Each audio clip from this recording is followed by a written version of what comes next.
I think we're live. Hi everyone, welcome back to the channel. Hi fellow weeps. It is me again, Ical. Chroneco95. Welcome back to Friday Night Fumbling. Of course it's Saturday, but it's Friday Night Fumbling. Today is another session in Chaos Ascend.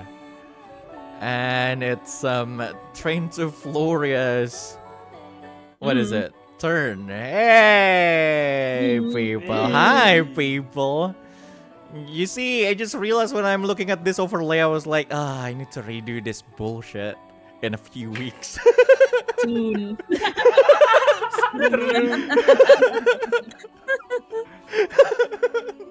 Or you could just, just put a tiny little section somewhere. Yeah, probably. It's like probably one of those like small shards will be like his character. Really small in the corner, What the fuck? Anyway, welcome back, people. It has been a month since the last episode of Train to Floria. I believe there's no actual introduction needed anymore, as we have been playing with this group for a while. We got tired of introduction. Yes, and also I feel like maybe we should just get right into the news. And so before we go to the session, anyone want to do the recap and grab that delicious Fabula point? Let me do it. I'm just gonna go quickly do the recap. Okay. Give me 1 minute. 1 minute recap. Your timer starts now. And she's going to do it quickly. We all remember what happened the last time she said that. 59. I promise it's gonna be quick. Okay. So after the long and intense battle, the team finally made it out of the workshop and they're on their way to the station.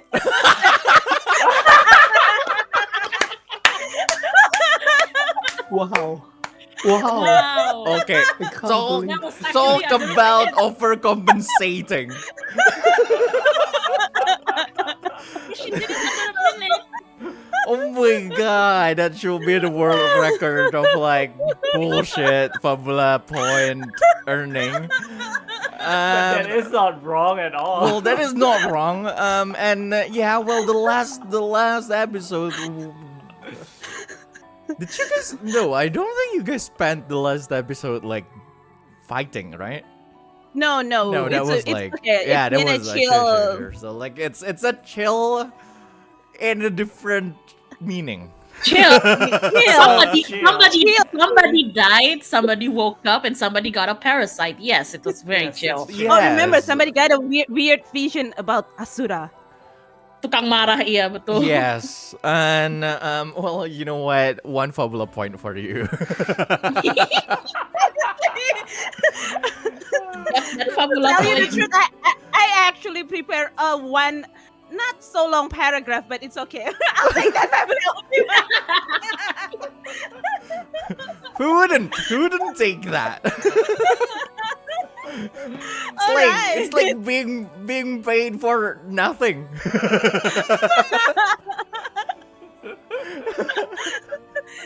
That's quick. Not lengthy. That's what she said. Oh my god. Stop.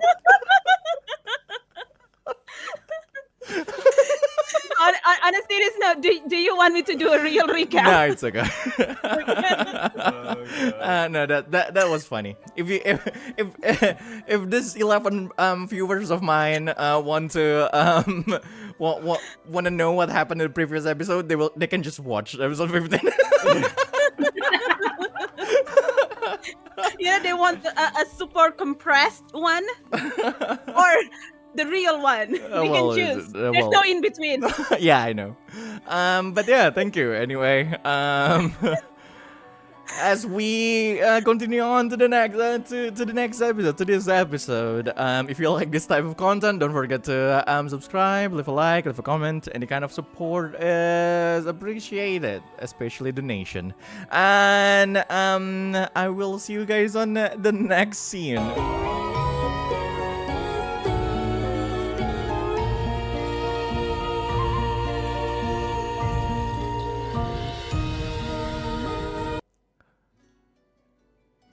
Okay.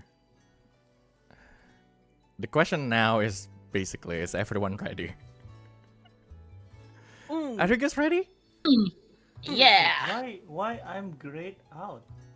I'm ready. Why? Oh, no. Oh no! Why are you grayed Stygg out? is. Stygg is great out. What? Still Oh. alive. Stygg Oh is my. dead. He's still Stygg alive. is Goodbye, Oh, Stygg. oh me, oh my! What's that? An unlockable Okay. character? Oh, unlockable. DLC Look, character? look at the HP Wow. and MV. It's like, wow. DLC Wow. character. Yeah, there's like there's a lock character there because I was like, I'm not gonna make this for 4 people if we're just going to get 5. I was like, I'm not gonna Yeah. adjust. Is it gonna be paid DLC or something? Nah, DLC. Are we paying the It's like- person it's to like- play it's- with? it's not paid DLC. It's an update nobody asked for.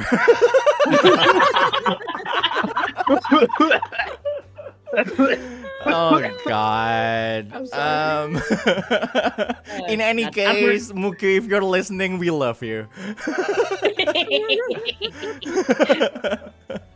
But yes, I hope everyone is ready. Ipen, please turn up your volume a little bit.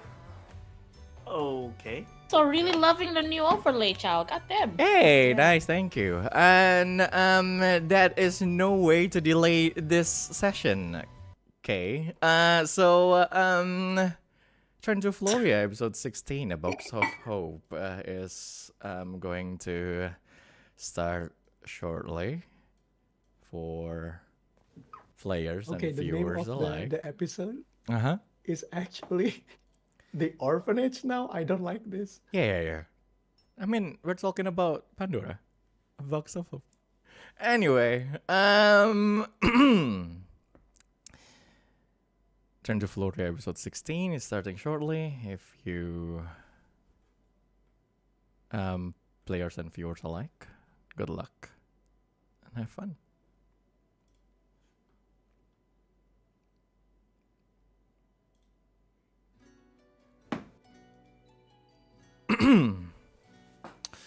So,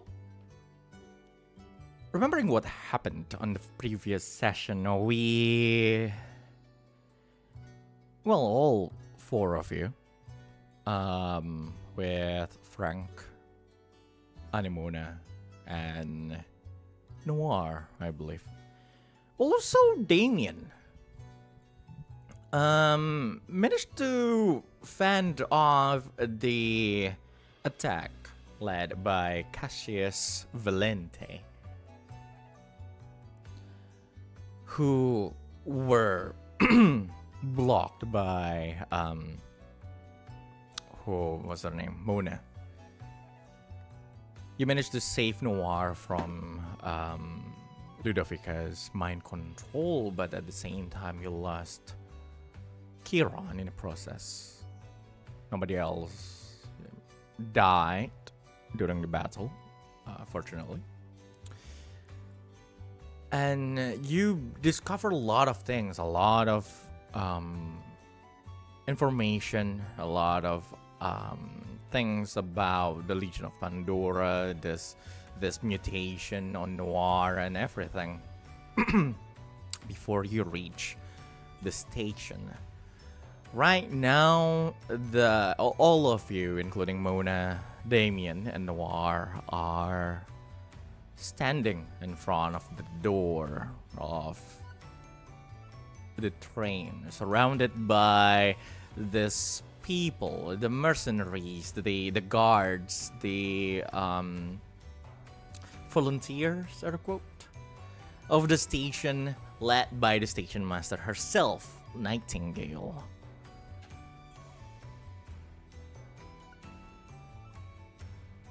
Pointed by all of these guns, you tried to find a way out, only for the whole event to be interrupted by 2 familiar faces. Someone who immediately, someone who was immediately recognized by Bruno, and also another who immediately recognized Castia Kane, who called her name immediately in the midst of that confusion. All four of you saw Iris and Percival. What do you want to do, people? Goddamn, Percival's so handsome. Fuck. Can I start? Go ahead. So, looking at that purple-haired man in front of him, Bruno walks slowly and then gradually run towards that man, and his hood that always cover his almost entire face just fall and unfold what underneath it. His long hair and actually a feminine face, and with this wind mysteriously appear blowing everything, you can see that he is not a he, it's a she. And she is running towards that man. Without saying anything, she just dashed towards him and hugged him. Sure. You're alive. You're alive. You're alive.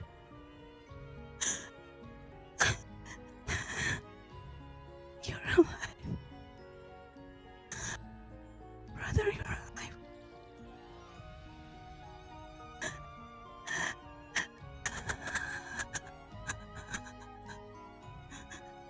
You're alive. And then suddenly she walks back and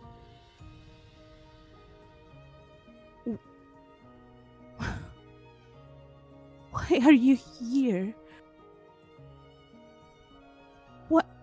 What happened? And why didn't you take me with you? Why you, how come you're here, and why you let me go through all of this alone? Why? Say something, brother. Lumiere, you can see that he is processing all of that. Like he looks as surprised as you. At first you can see like he's trying to like analyze everything. He's basically trying to make sure that like it is you. But then he take a few steps, like 1-2 steps towards you, and Lumiere, you are Lumiere, right? I am.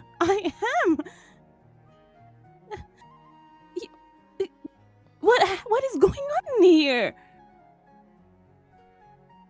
You told me to run, and you're here. You could have taken me with you. What is going on? There's a lot of things to explain, but he Then looks explain. Then explain. not here. You don't know what. You don't know what I'm going through.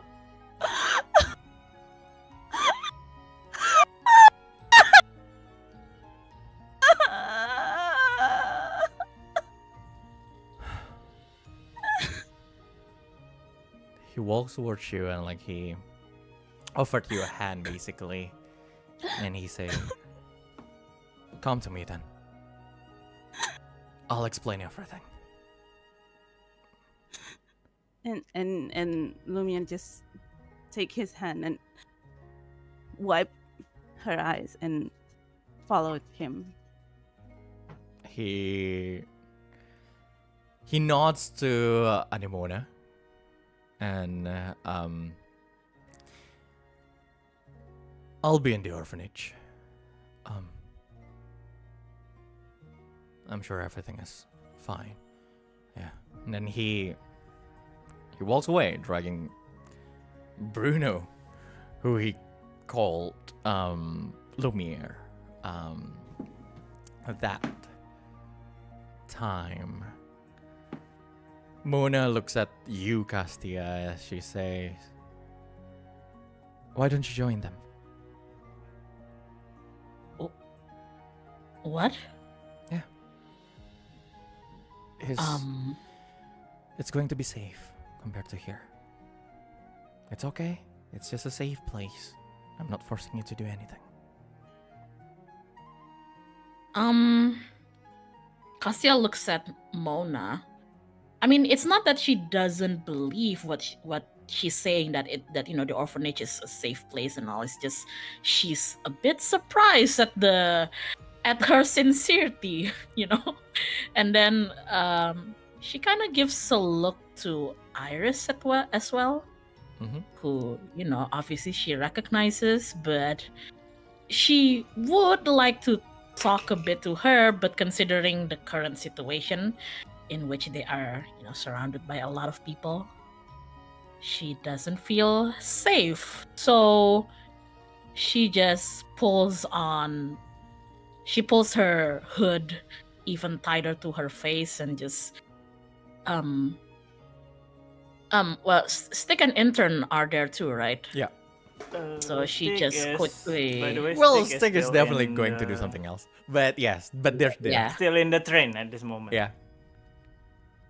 Okay, I think she's just gonna quickly look at Stygg and Intern and just like, I'm gonna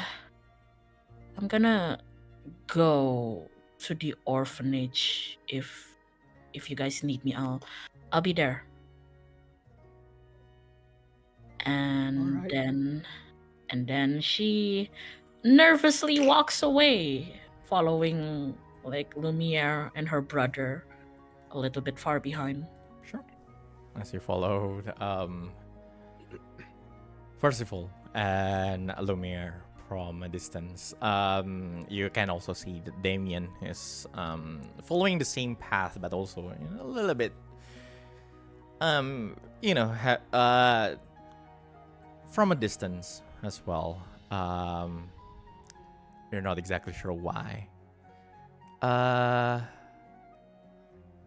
At this point, as you left, Stygg, what do you want to do? Ow. Intern, do you have anything you want to do? Can I go first so that Sure. Stygg can take his time doing logic and everything? Trust me, Stygg, you want to go Is first. it gonna? Oh, okay, I see. Got it.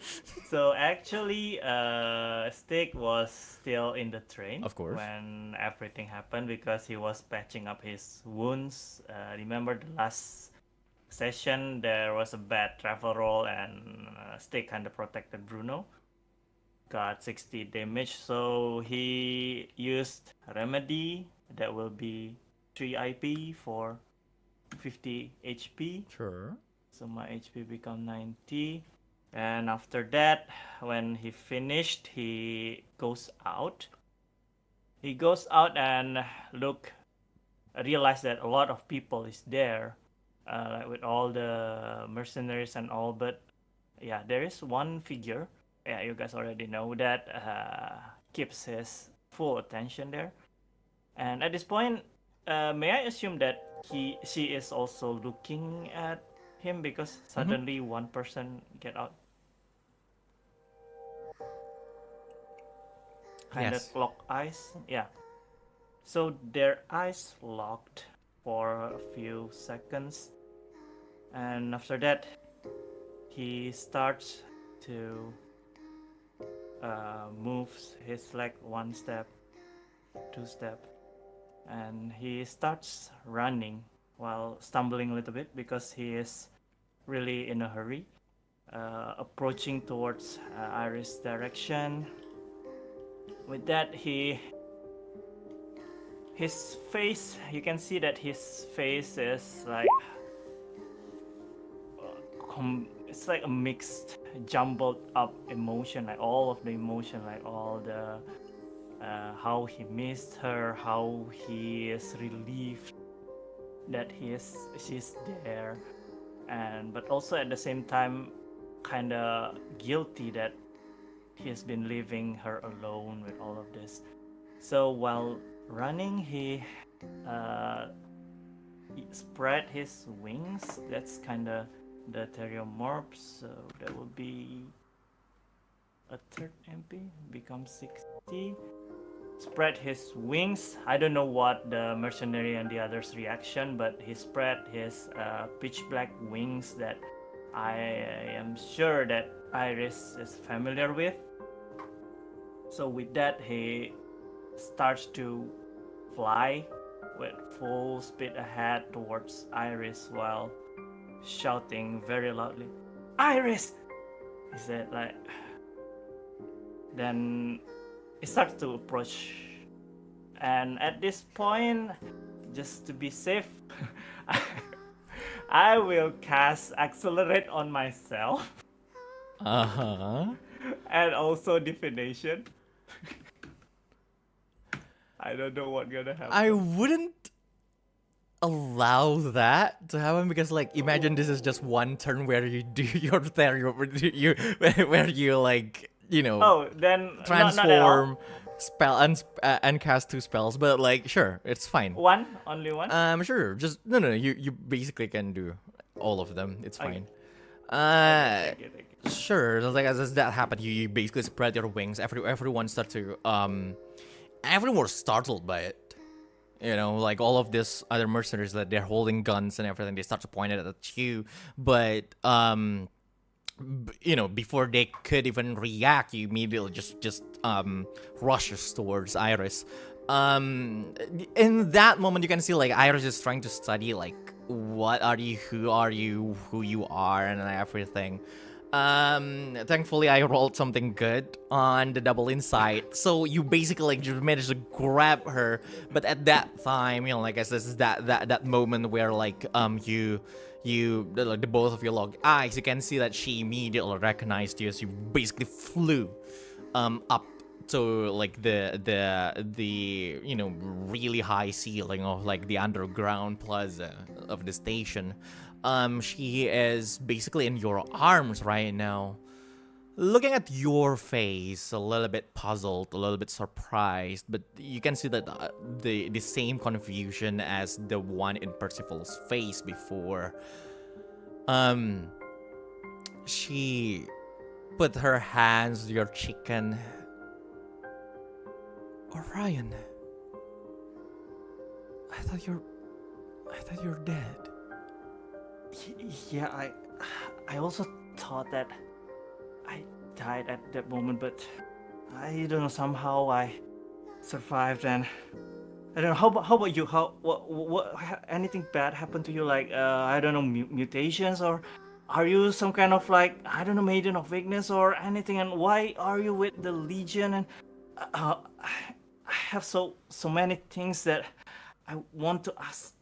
I don't know. Well, likewise, but can you please put me down first? We're kind of stick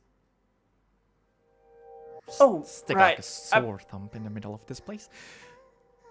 I'm sorry. Then he suddenly let go of her. What the hell? Sure. You drop her? Because he said let go, right? And he just let You drop her. Bro, you just let her, don't kill her. like that. It's not that. Well, yeah, it's not that high. It's fine. But like that's definitely a comedic. No. awkward. I mean, yeah.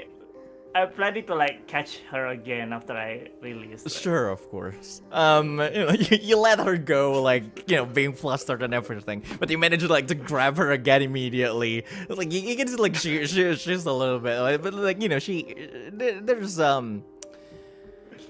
there's a huge expression of relief in her face. Realizing who you are and seeing how you act. She just chuckled it out. She laughed a little bit, and the two of you landed safely, hopefully, in the middle of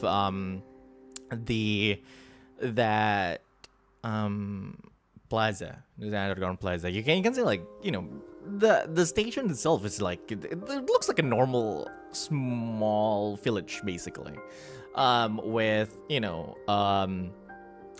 most of the buildings built upon the part of the cave being dug out, or just old buildings being repurposed into something else. But it looks quite nice at least. And as you landed in the middle of that place, Iris looks at you, and it's a long story, but technically I'm part of them, but also not. I'll tell you everything in the orphanage. It's not safe here. Yeah, of course. I also have things that I need to tell you, like what happened midway and everything, especially right after we got by Cassius and everything. Yeah, sure, we can do that. Then let's go. She then basically just grab your arm and then drag it to a certain direction. Well, for Intern, I'm here. I'm sorry. Maidenless. The Intern. Oh dear God. No.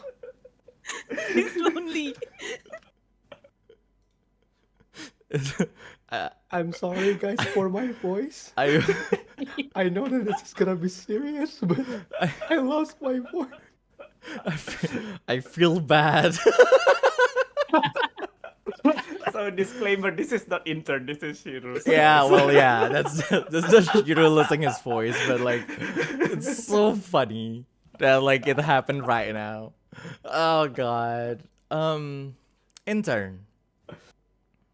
Yes. You and Frank are standing there. With Mona. Mona is still there, it's fine. But as everyone left, Mona basically put her hand on your shoulder as she asked, "Are you coming with us, or are you going with your friend?" And she pointed at Frank. I'm sorry. I'm gonna stay for a bit and talk to my friend. He glances at Frank. Of course, then. And have a bit of chat with him and the others. Then I'll see you later. When you're done, if you're looking for a safe place, find an orphanage called the Box of Hope. And she walks away. She's just walking away with everyone's everyone's eyes glued on her. She has she helps Noir getting out of the train, and Noir is basically she didn't have any choice but to follow her basically. And leaving the vicinity, leaving that area filled with the mercenaries and the station master. The moment Mona left, imagine there's a circle created, created with this line of mercenaries, right?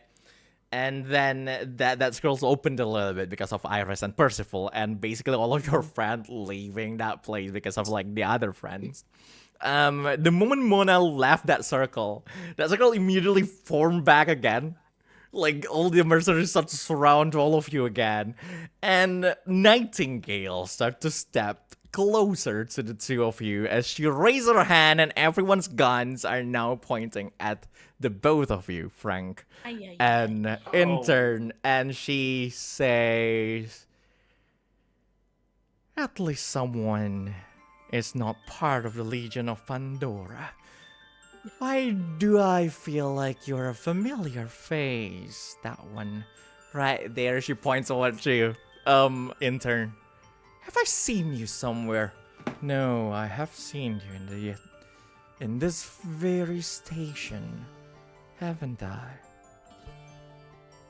Well, there are lots of people here working and doing dirty stuff. I don't know what you're talking about. Maybe you mistook me for someone. I see. Because I do think that this is the first time I see you. Well, not the first time I know of you, of course, Miss Nightingale. Intern's eyes is still glued on Frank. Sure. Chilling. Frank was like, to be frank, we're in a hurry right now. Oh, well, not so fast. A train this big, well, it's not usually just this short.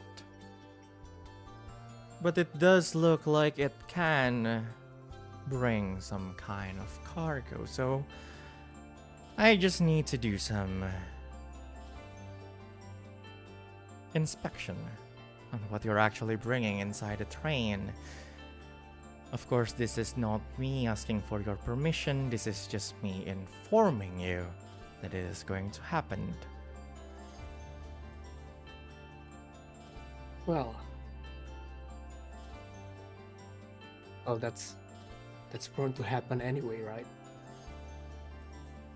Frank? You can see like Frank is you can see like you can clearly see like all the gears turning inside Frank's head. Like he's trying to make up like excuses and everything. You can see that he's struggling, and he turns around and looks at you.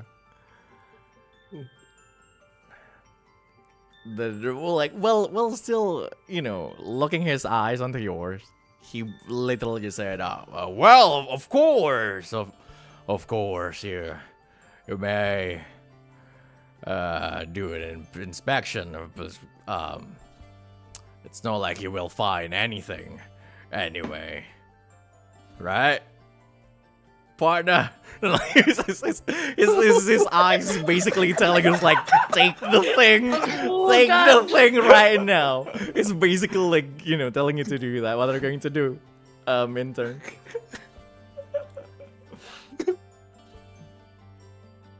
Oh, I'm bad at code. Okay. I know. But I know what he's trying to do.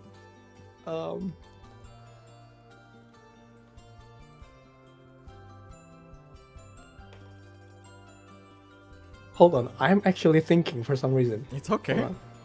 Yeah. But it is Frank's plan, right? Because he jumped off to Train Master last episode. It's not part of Frank's plan, right? This one. Or is it? I don't know. Well, from his face, you can see like he didn't expect this. Yeah. But yeah. Yeah. I will please roll double insight for recall. Actually, yes. I was about to ask. Can I roll for that check? Yes, please roll double insight just to against 10, I'd say, like, to analyze basically the whole situation. Yes, thank you.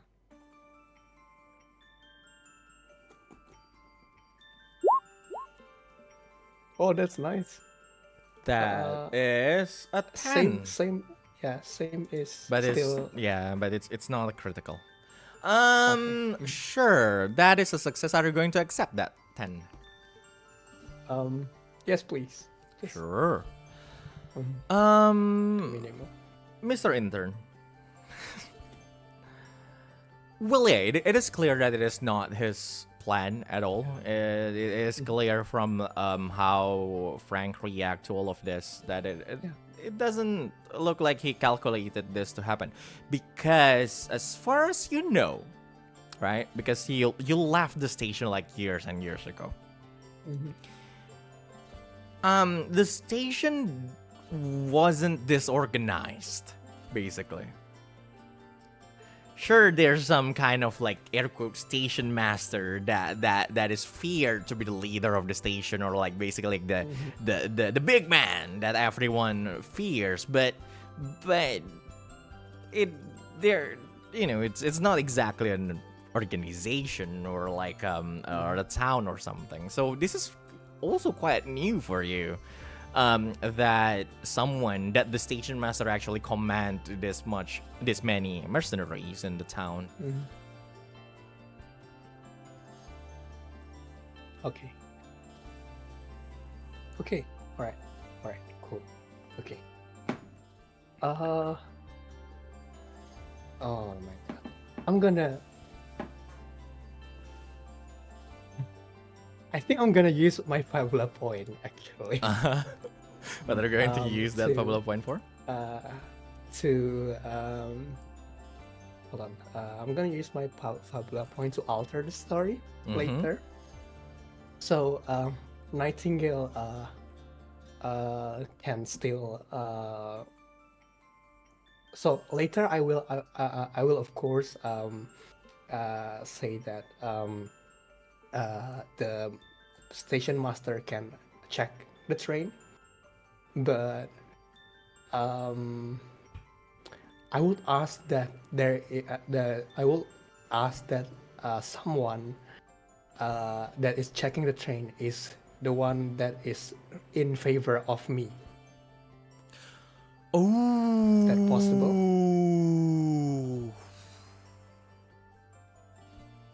Oh shit. That's a good way to use your Fabula point, really. Yeah. Sure. Do you have anyone in particular for that, or are you going to leave it to me? Like, is it someone that you owe, or like what kind of person is this? Yes. I think this is someone that I've already informed you beforehand. Oh, that person. Yeah. Oh. One of them, if you can. Yes, one of them. The old guys.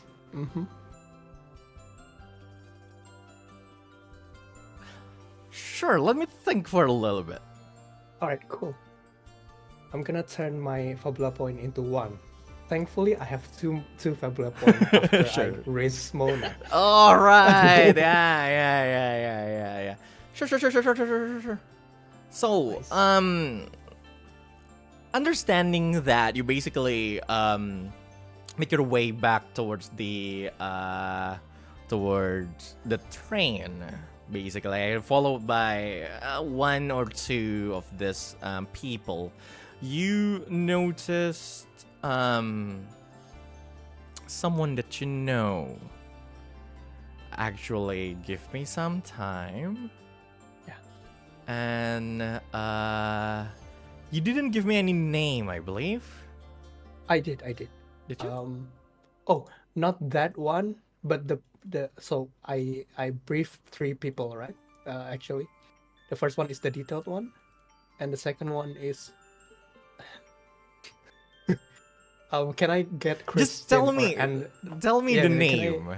Can I get Christian or Anderson? Oh, of course. Either Christian or Anderson will be there, right? Basically. Yeah. Sure. Why not?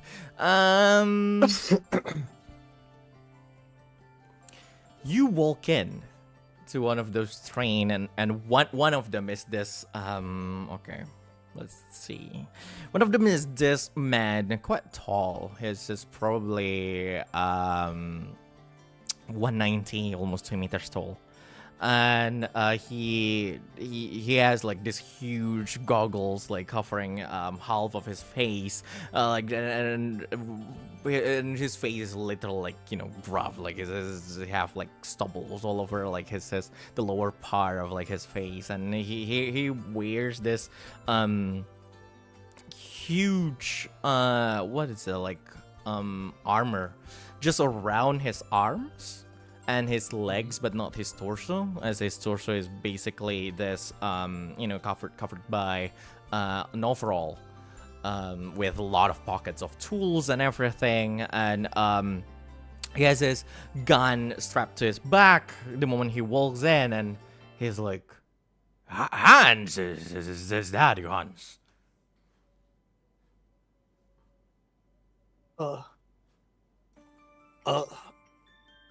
Who, what are you talking?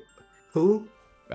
It's me. Like he raises his goggles, and like he's making sure that like the station master doesn't notice him. Like he got close to you. I was like, it's Anderson, you know, Christian supplier. You don't remember me? I thought you're in Luxeria. I was like, what's going on? Anderson. Oh, yes, yeah. How have you been? How have you been? What do you mean, how I've been? Like, what trouble did you get into? No, it's fine. Everything is fine here. Look, he gets into Anderson's ears and like, haven't been here for a long time, and if you could please just let us go, like do something else to just let both of us go without inspection or anything else. That would be really great. You know, I don't do things for free, right? Well,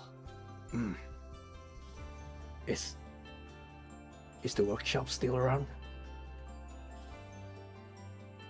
Well, of course it is. Well, here's the thing. We're currently in a pinch right now. We can definitely talk about it after all of this situation. Well, here's the thing. And like he basically looks around, and anything from this cargo interesting enough for me? Yeah. Come on. You know you're not going to expect a favor for free in the station, right? Well, I suppose there is. And we probably can share that information with you and you alone. And you know that if anybody else knows about information, information is just as expensive as gold, isn't it? True. Well, true that. Mm-hmm. Roll double. Roll insight and willpower against 13, but you gain plus 2 13. because of that. Nice. Okay. +2. 2d. Oh no, sorry.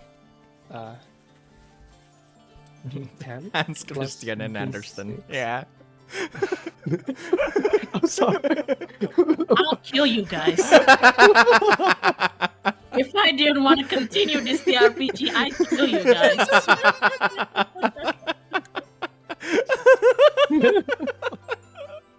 Oops, sorry. It's hold on. I don't know why TR Roll20 is really laggy, even though I already turned on the There you go. exploration thingy. I'm gonna use Fabula point on that. Sure. Are you going to reroll both or just one? Both, actually. Sure. I'm just gonna go and invoke my bonds with. Wait, your bond or your trait? Sorry, traits. Sure. Yeah. With how with his memory and him knowing Christian and Anderson for a long time, Intern actually knows what Anderson actually wants.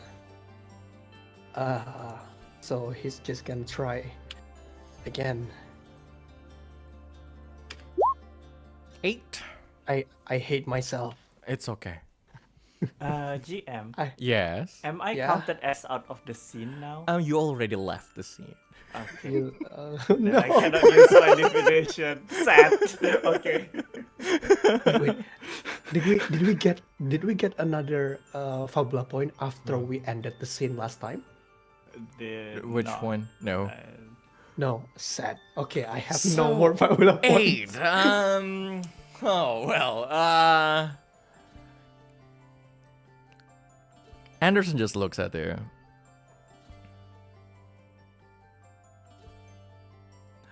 Look, buddy. As much as I value your information, whatever it is from the outside world, I'm definitely going to need some more of a kicker than that. I don't know. How about 1,000? Eh? 1,000. Well, it's clearly... This whole thing is clearly really important for you. How about 1,000? Check. Nightingale and Frank is actually away from both of us, right? Mm-hmm. So 1,000, huh? I'm so Intern is glancing and staring at Frank like gee. I'm sure that I can get a refund later. So 1,000, it's all or nothing. Okay. I have 1,000? Hold on, let me check. Wait, where is the Zenith on the sheet? Just look at your character sheet in the spreadsheet. Oh yeah, I do have. I still have. Okay, Nice. Sure. good. So you gave him 1,000 Zenith. Yeah. Sure. Well, like he took it. I know I can count on you.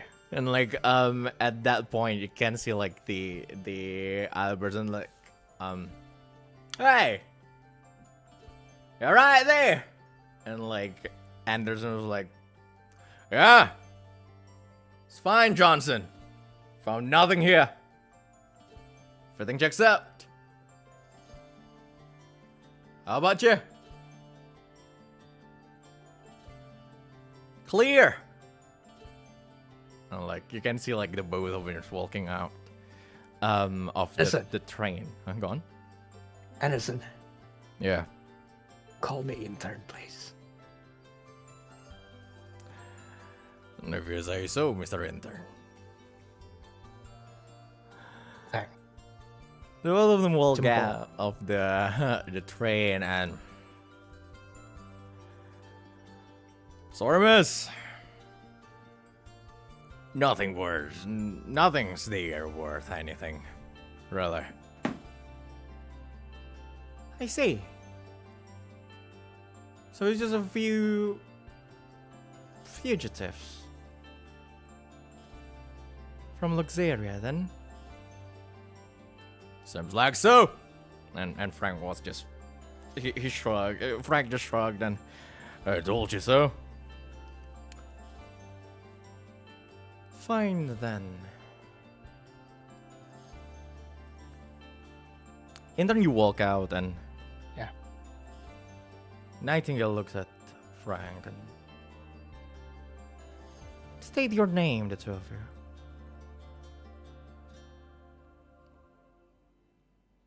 The name is Intern.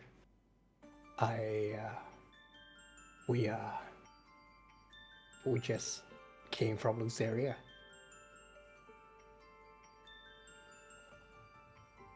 Intern Frank then.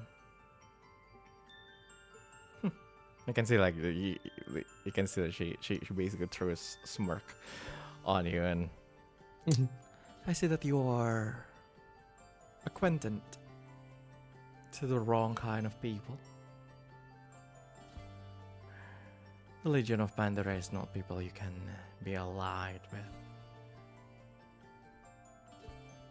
But if you're interested in the job, come to me anytime. And she turns around and walk away as the mercenaries all disperse.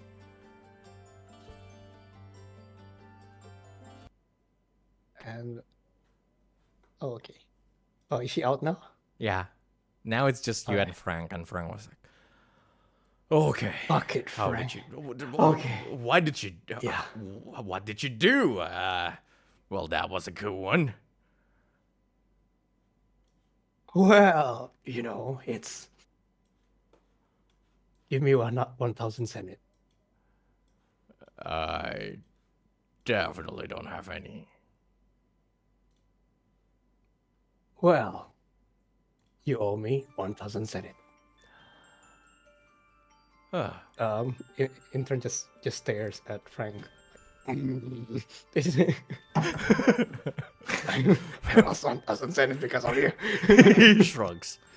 Well, we'll probably get far more than just 1,000 Zen after this. Well,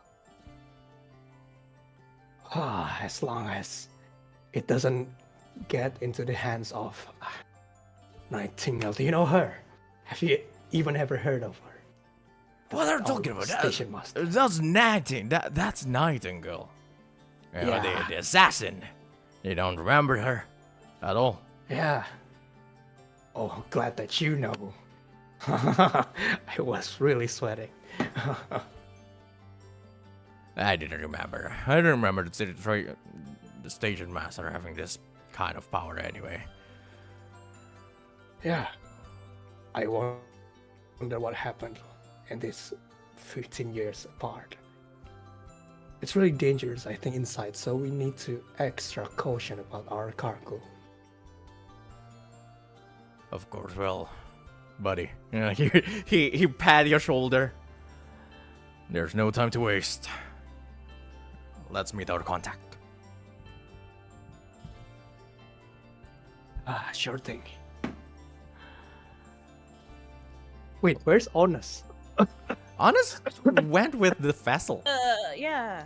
Oh yeah, I forgot. I was like, Honestly, wait, the two of us? because he rarely be get frank. into the screen, right? Yeah, So well, I was like, damn it, Honest. Honest is like, peace out, bro. peace out, bro. I have nothing to do with this anymore. But yeah, she gone. Sure. So Frank basically like grab some device to basically like bring the cargo somewhere. So you basically followed Frank into like some kind of warehouse that he has.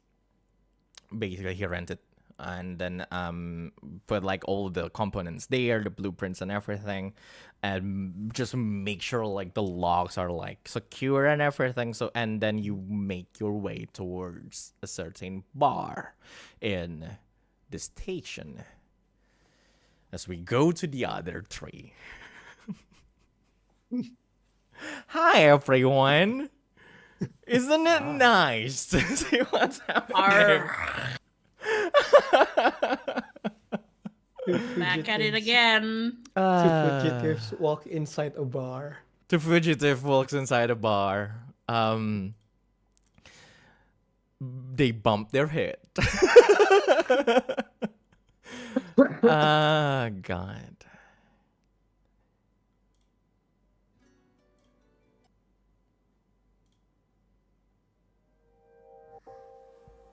Everyone else, no matter how emotional you are right now. So the three of you follow, well, There's three other people. Mona, Iris, and Percival. I believe Lumiere, you just stick with Percival, Yes, of course. obviously. And Iris is with you, Stygg. But you can see that she is extremely worried about Castia.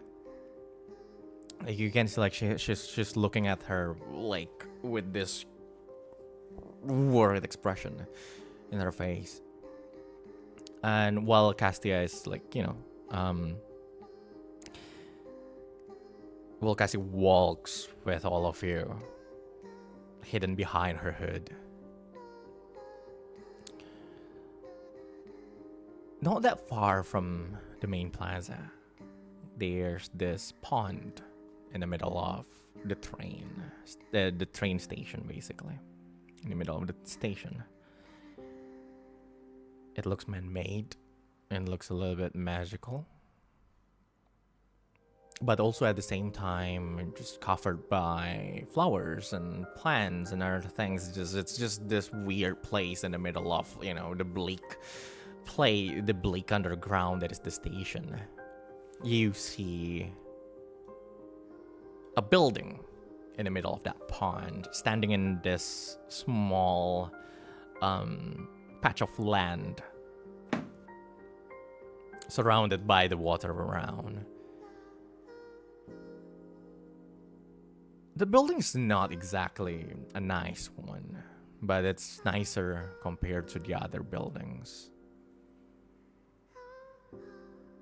The whole area around reminded you of the slums in Luxeria. And this building in particular reminded you of your home, Castia. Ooh. The church. She does not like that.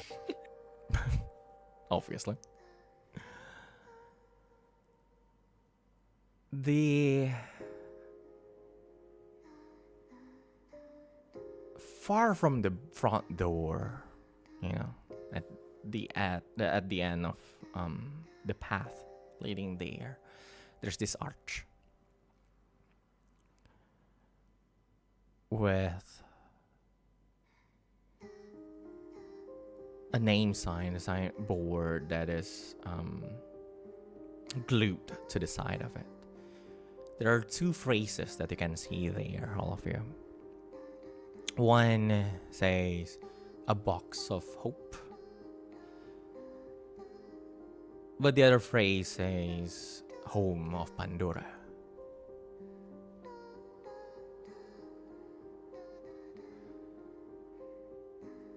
As you pass that threshold, you can feel even the air around start to change. It feels clear. The air feels a little bit more fresh than the other area inside this place. You can smell all the flowers. You can feel a little bit of gentle breeze around. What you see is far more vibrant than the bleak background that it has.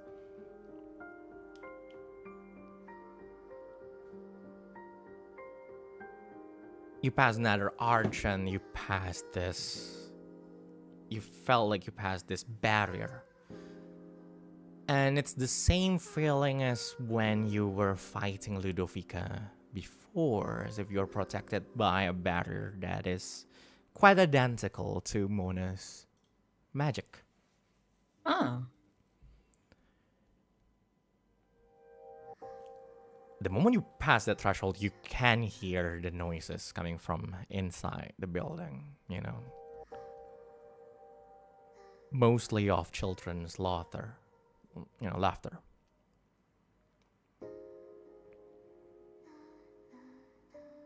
The whole building definitely felt out of place compared to the station itself.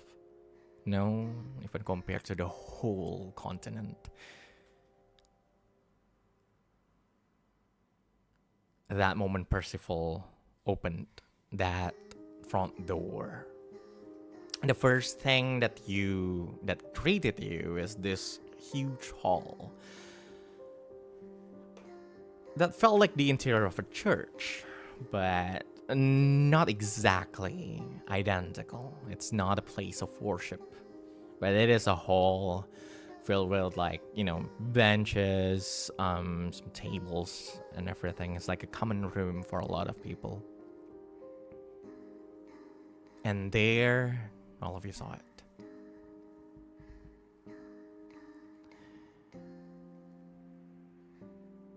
Suspended mid-air by some kind of magic at the end of that hall, around, surrounded by this spiraling staircase up to the second floor,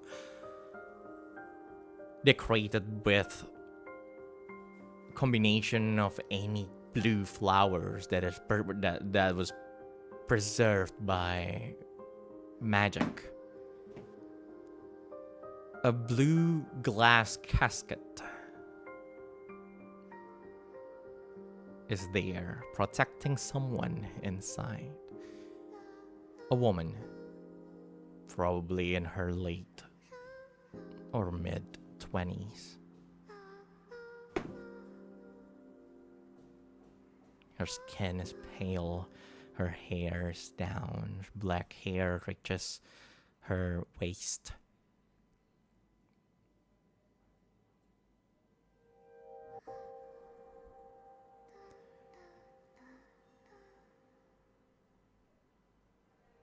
Anemona walks further into the building. She turns her head towards all of you and smiles.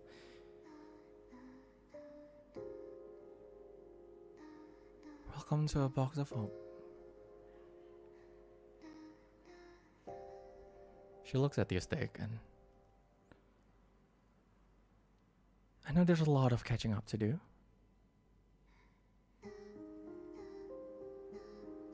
But Stygg,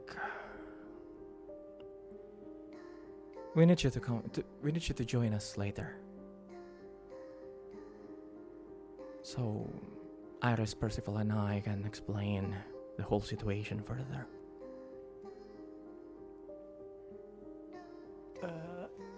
Dick glances at Iris, trying to see if she will, I don't know, give any kind of signs or something, whether it's okay or not.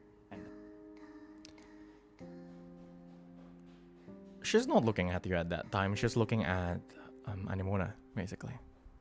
Oh, I see. So, Well, yeah. Well, looking at that, realizing like Iris did not say anything to that, so he will assume that thinks that it's okay, so he just nod without saying anything. GM, Yes. for the sake of roleplay, can I say that Castia is seeing all of this, but she's actually still standing right at the threshold of the door? Of course. It's almost as if she's scared to step in. Mhm. I mean, she sees the interior of the hall and the coffin and all, but she is not coming in. Sure. Before I proceed, Lumiere, what are you doing? I'm just standing near my brother. Okay. Doing nothing. Um, Can't wait to talk to him. Sure. And at that point, Iris noticed that Castia. She looks at you, Stygg, and she pats your shoulder. It's fine. Iris then walks to you, Castia. She leans towards you.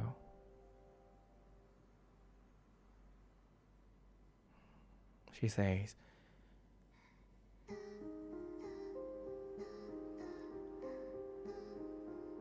"It's okay. No matter what they say or what they want from you, I'm here.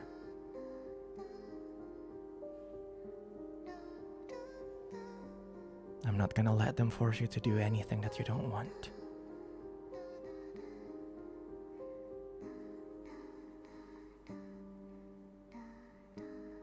Castia doesn't really look at Iris. Well, she's looking at her general direction, but I guess for Iris, it must have been very obvious that she is just not making eye contact, and she's just fidgeting around, but her eyes are still mostly glued to like the repurposed church halls and the coffins and the blue flowers. Mhm. And she speaks in a voice very low, almost like a whisper, and she doesn't really make any expression when she says this, and she just says,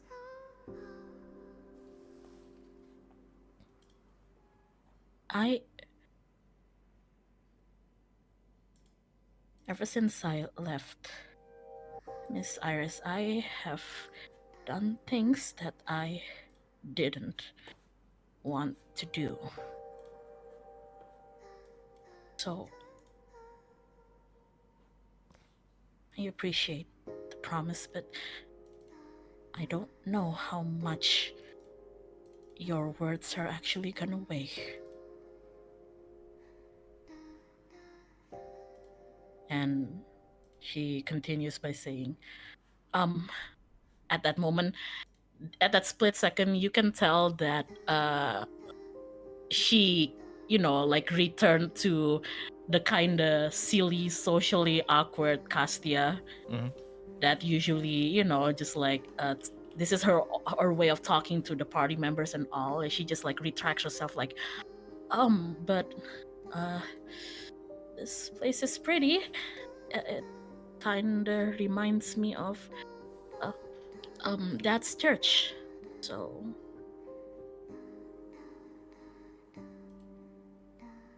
I see. Do you want me to show you to a room where you can stay?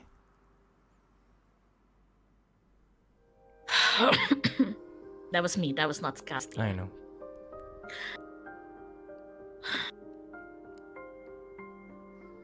Sure.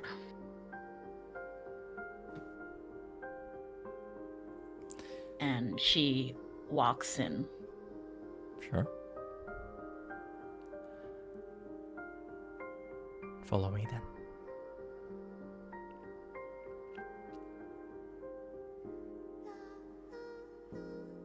So,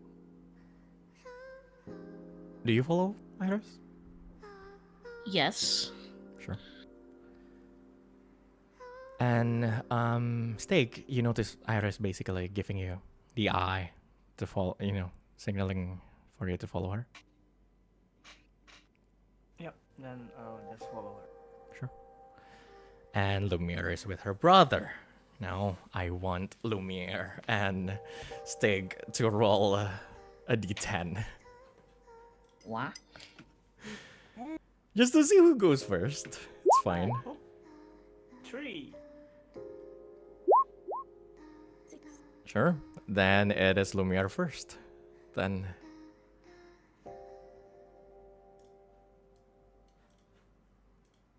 So all of you basically spread out, right? Stygg, you follow Iris to guide, guiding Castia to a safe room, while Lumiere, you go with your brother, and Anemona went somewhere else to bring Noir to a safe place. Lumiere, you and your brother walk towards the second floor of this whole building. And you walk through the corridor and past this there's basically this line on the floor that signifies, the section where like it's maybe not for the orphans, maybe it's for like them, maybe for the Legion, you're not exactly sure. But you follow him to a room. He opens a door and he basically led you to a bedroom, his bedroom. there's a coffee table glued to the wall. He has bedroom. I know. I Under live in a the train. under the you know, this huge window, and basically like pull one chair and like let you sit there. He then sit across you.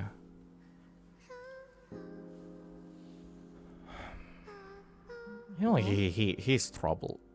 You know, no matter how cool he is, you can see his expression, his troubled expression.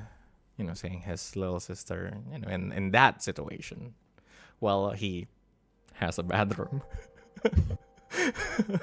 Situation. But go on, what do you want to do, Lumiere? So she's literally pouting. What a comfy bedroom. Are you So? seriously sulking right now? Well, can't I? No, Okay, that's Okay, actually now- justifiable. explain yourself. What is this? What? How did you get here? I thought you were back there in Regulus. You asked me to leave that night. Yeah, Okay, explain to me everything. Can I have some coffee first?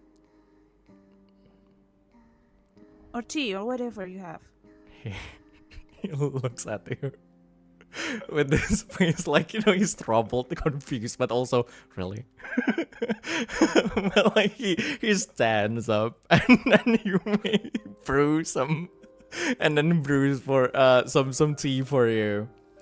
But like put it on the table, and he just says it's not as good as the one we has in Regulus, but I hope this is enough, Miss Lumiere. Thank you. Okay, now talk. What do you want me to say? Well, how did you end up here? And are you with the Legion? What is going on? We were attacked, you know that. Yes. Well, Tristan and I were almost killed by whoever attacked us.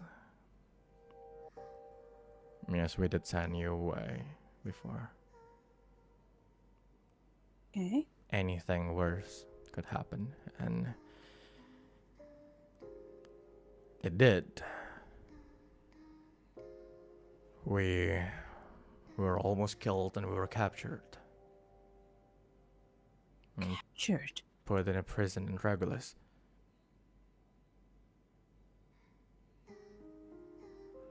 Who? Which? Okay, go on. I'm not gonna cut you.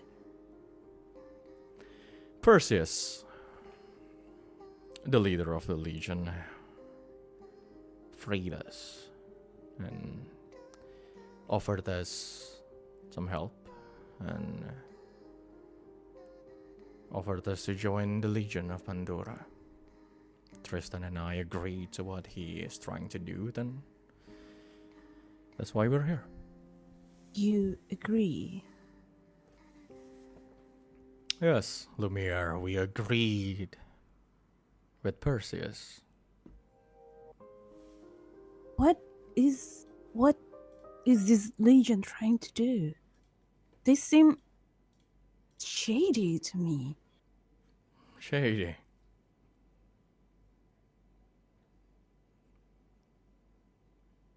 You don't feel?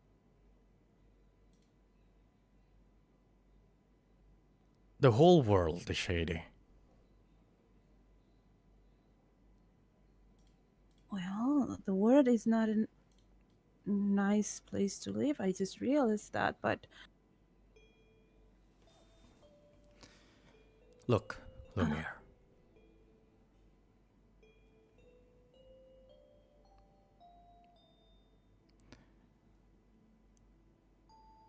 The Legion of Pandora is trying to stop the war. The war. Yeah, that's what they've been telling. That's what Mona been telling me, us. Well, then why don't you believe her? I don't know. I have this.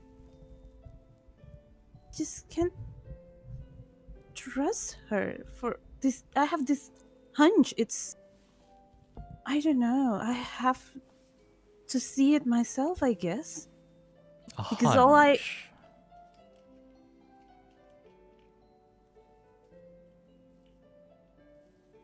Is that all you have? A hunch.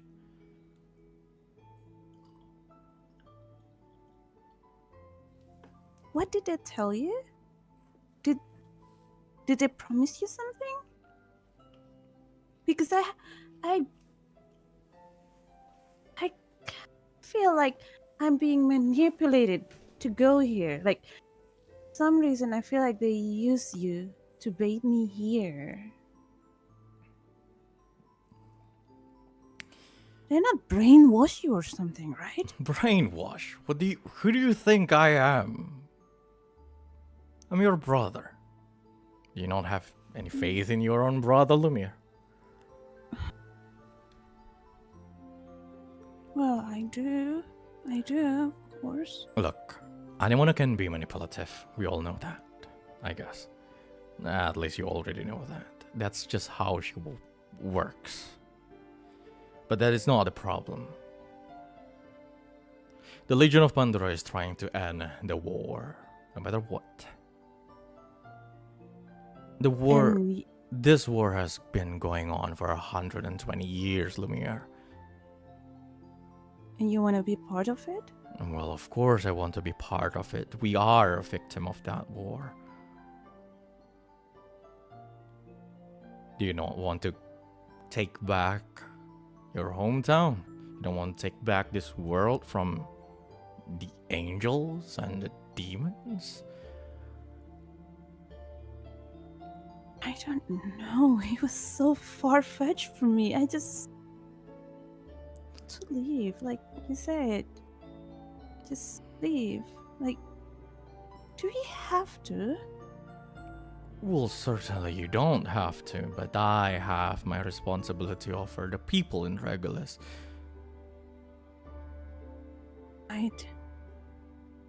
We have the responsibility for our people. And not only that, I want to join them.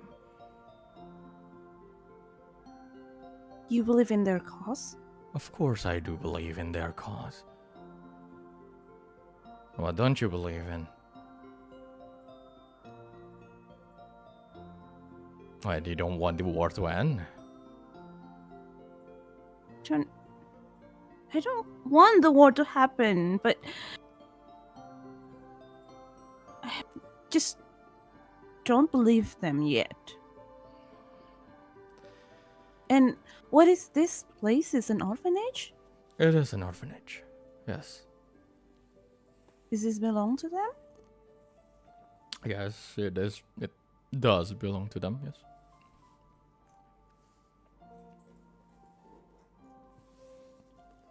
What are they doing here? Like, is this their, like, headquarters or something? What do you think an orphanage is for? Raising kids There you go. or soldiers. Or soldiers. You're thinking... Well, No, this journey here gets me weird idea of how the world is. It's so up. yeah, I don't blame you And for this is that. this is also your fault because you sent me here alone by myself while you can take me with you. Well, I didn't know that Perseus was going to... I didn't even know there's a Perseus I'm sorry, Lumiere. Yeah, I shall have taken you with me. Did you receive my letter, by the way?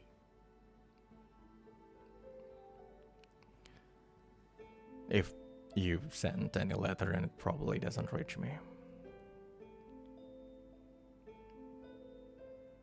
I see. I see.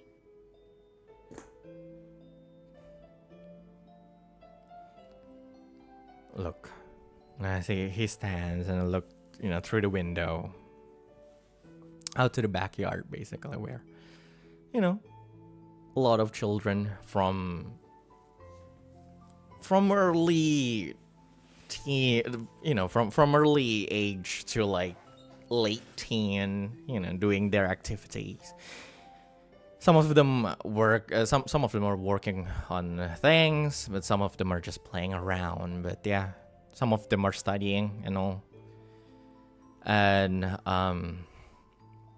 Percival basically says,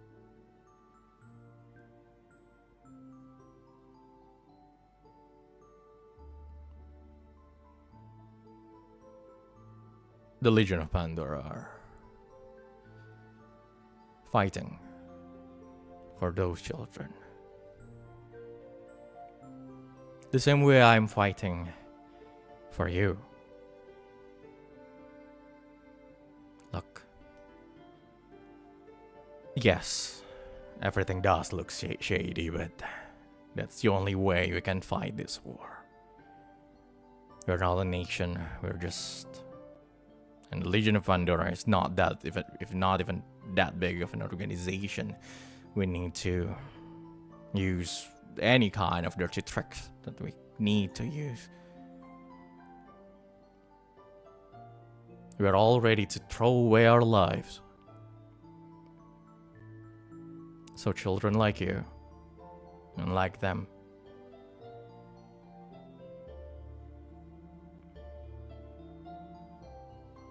So what is your plan?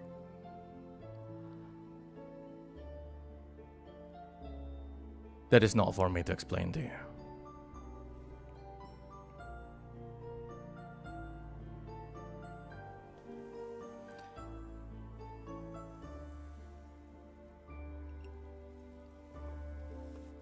The question is, will you fight with me? I'm too tired to answer that now.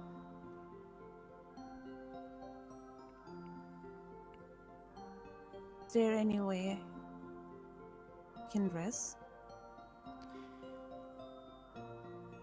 Yeah, there's definitely some unoccupied room in this whole building. You can just pick one. I'm sure they won't mind. Can I just stay here?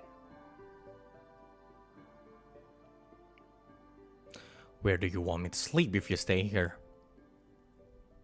Anywhere on the floor?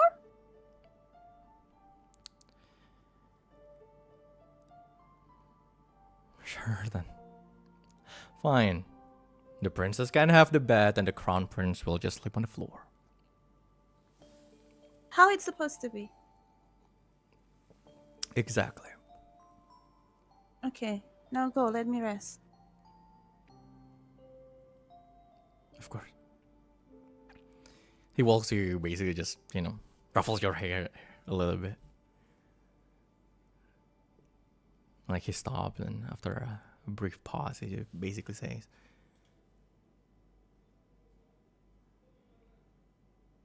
"Thank you for staying alive, Lemire." Thank you for staying alive for me.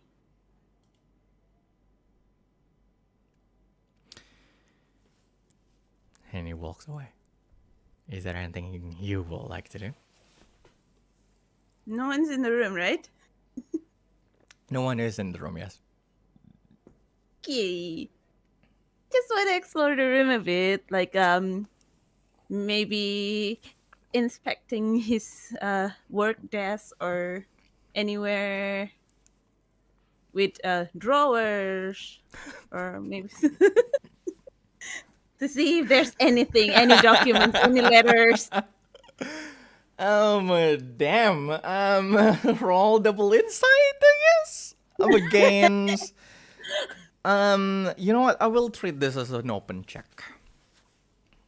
Okay. All right.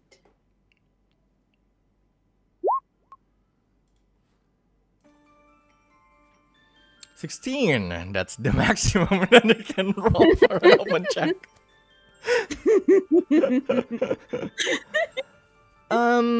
Nothing.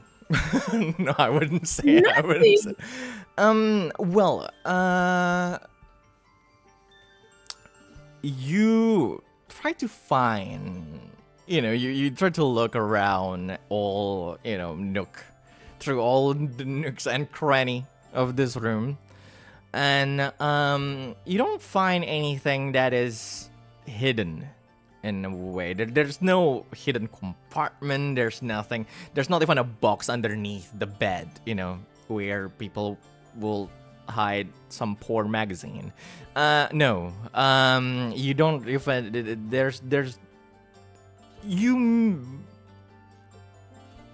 you are sure that there's no hidden compartment in this room, and you find a lot of documents here and there. You see letters that he exchanged with Mona, probably, and other other members of the Legion of Pandora. You see a few names. You see the name Anemona. You see Tristan's name being mentioned. You see Iris' name being mentioned. You see you see some names that you have never seen before, like Lucifer, Evan, Emily, other names, right? You're not exactly sure. But most of those letters are basically personal stuff. There's none of them talk about any kind of like operation or any missions or anything. It's basically just casual conversation, or like the whole thing is basically a conversation between him and like a few other members about like the children in the orphanage, basically. How this particular children doing, like, oh, how this thing work, how that thing works. So you, from everything you just see, you can kind of assume that like there's something else, right? Like you can assume that there's something else going. There's definitely should be like some documents of like top secret stuff, but so that thing is clear. He definitely has it somewhere, but it's definitely not inside that room. Other than I guess that, my brother is not that sloppy. Yeah, I know, right?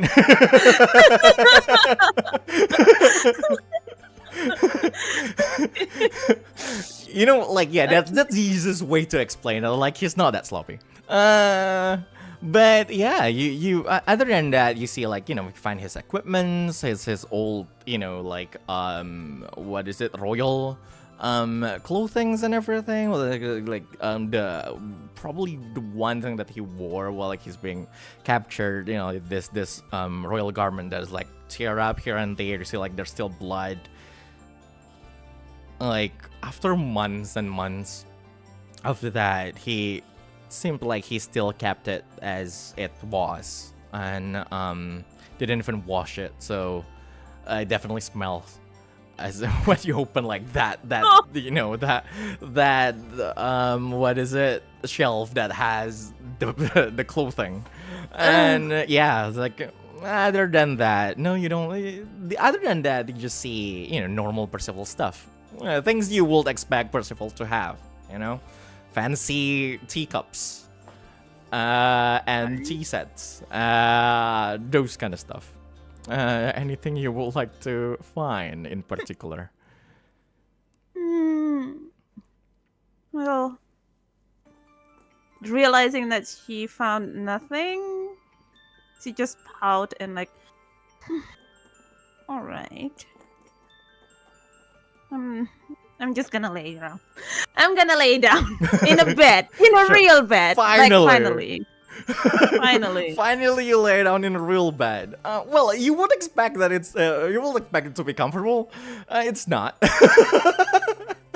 What? Well, it's not that comfortable of No, a bed compared to- you know, compared to your Yeah. usual bed back at home, Your Highness. Better than a train. I got used to train. Yeah, So but fine. but compared to everything else you slapped on for the past few months, yeah, this is basically the most comfortable thing in the world. So yeah, so you just do Yeah. that. So that's the only thing you do. Okay, yeah, I'm just gonna lay down and think what I'm going to do next. Sure. As we move to the other two.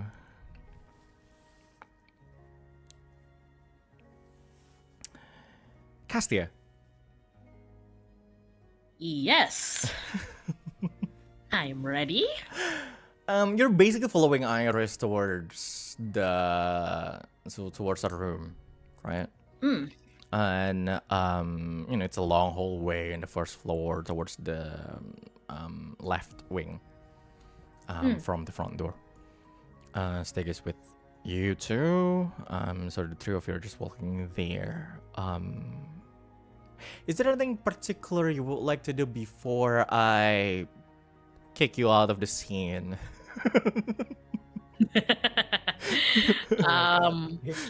For now, I don't think there is, because in Castia's mind, she obviously knows that, Stygg and Iris has history, right, from what Stygg has told her. Yes. So on top of her feeling angsty right now, she just like, who do I wanna get away from these two? but obviously like she can't say that, so she's just following Iris, but she's just like This is definitely not a time for third wheeling. like on top of her inner turmoil, like she's like, oh, okay, Sure. like so nothing in particular. So yeah, as you are silent, so are wait. yes. I think she will ask Iris like, Go on. wait, Miss Iris, do you know where? And she, like looks behind them and all, like, do you know where Damien and Noir went? I wanted to check up on Miss Noir again. Oh, She's a lady with dark hair. She should have exited the train with us. oh, the injured one. Yes. And Damien. Damien, Yeah, I know Damien. yeah. I'm sure Mona showed him to a room, and Noir's probably in Miss Noir is probably in a sick bay. You can visit her there if you want. Right.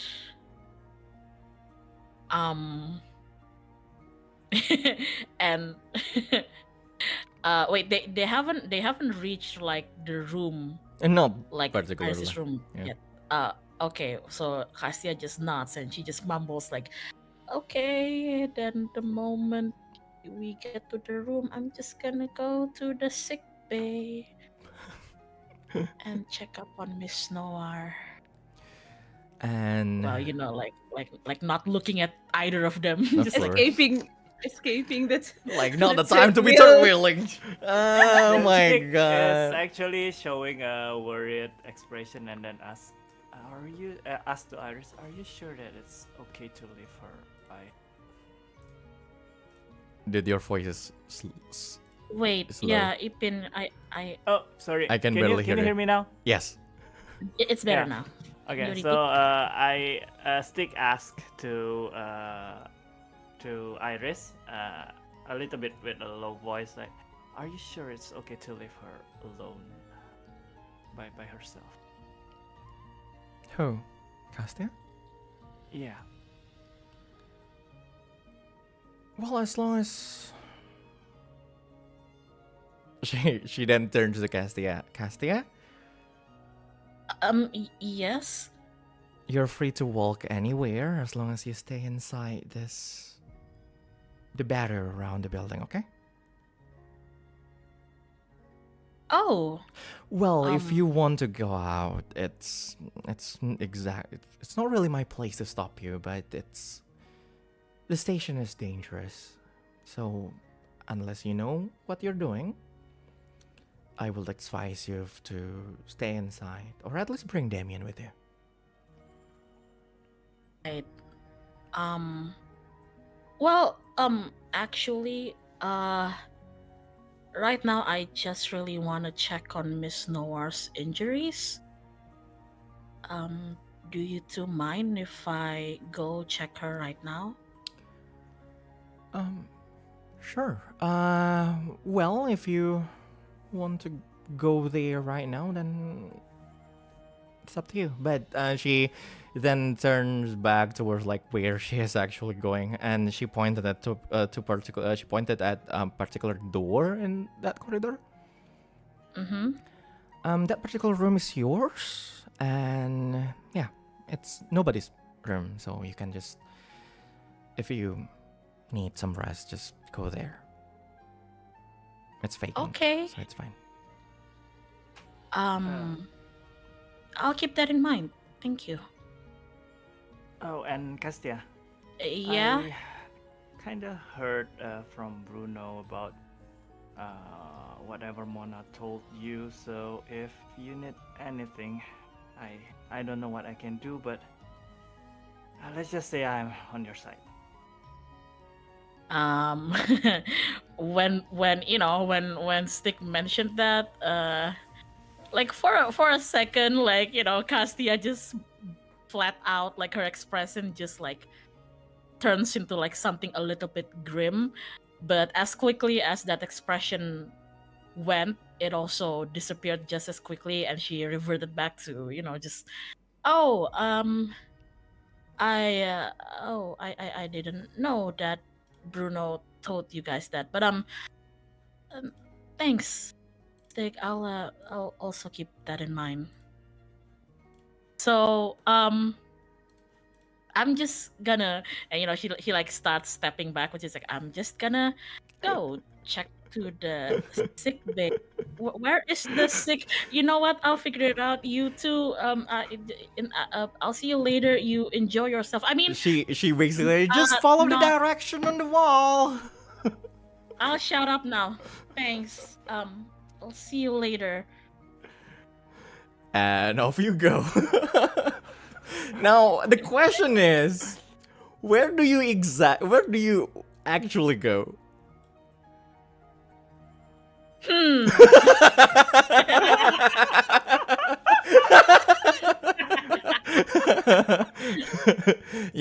Sometimes reading the player's mind is the GM's job. No, it's all right. I think it was plainly obvious. Where do you I actually think, go? Firstly, I think she's gonna end up back in the main hall, right? Mm-hmm. Where the coffin is, Mhm. and aside from the front door and the arcs, the arch and the barrier alongside the arch, can she spot immediately any other exits through the backyard or something? Yes. So the main hall, basically that's the main hall, right? The main hall. Mm-hmm. There's the coffin. There's the staircase up, and beside the stairs there's a wall. There's basically like this door towards the backyard. When I say backyard, it's not exactly a backyard. It's like imagine like the building is like, imagine the building layout creating like this square, right? Yep. So when I say the backyard, it's what's the name? It's like a courtyard, but yeah, it's basically the central courtyard thing and not like the backyard. But yeah. Okay. I mean, she's obviously thinking like shit, you know. But I think Castia is also the type of person who, when she says that she does want to check up on Noir, she actually, you know, deep down she actually mean it, because ever since Noir woke up and we went to the station, I don't think anybody has really, you know, been checking up on how she's doing. Sure. So she took like one step to the courtyard, but then she stops herself, and then she thinks, and she's like, God damn it. And then she turns around and tries to find the sick bay. Okay, sure. Well, that's Terrence Kane's daughter for you. And that's why she's so angry at herself, you know, just It's like, like, God fucking fucking damn it. And she's So, yeah. like, fine, after that. And yeah, so basically you make your way towards like the sick bay. That's actually on the right wing as we go back to Iris and Stygg.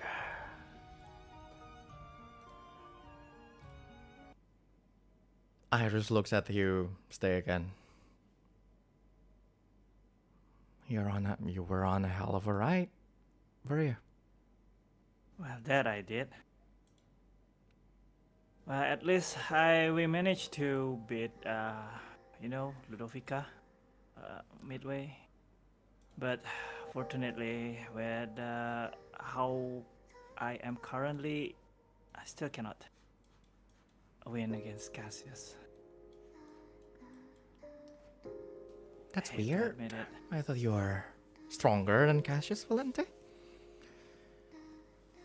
I was stronger, but when back then when he attacked us, like he kind of used some kind of device. I assume it's like artifact or something, and like it basically just half all the demon's power, even his own underling and all. So basically, that's why I lost, and I thought I died, but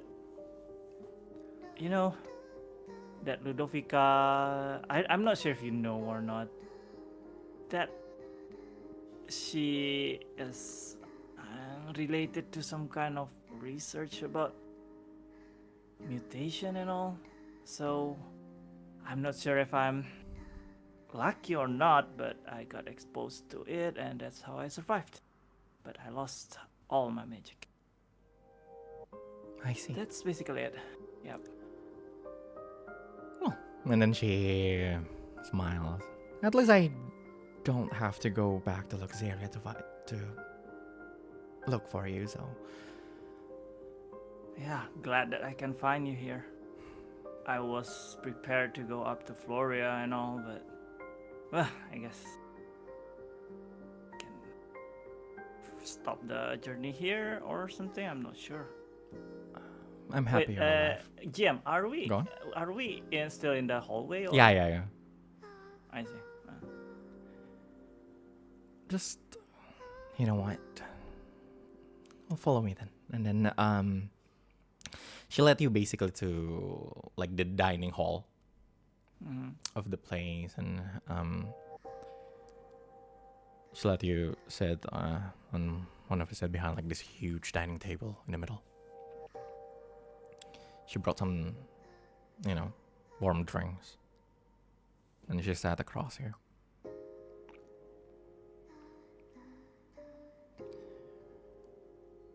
I'm just happy you're alive.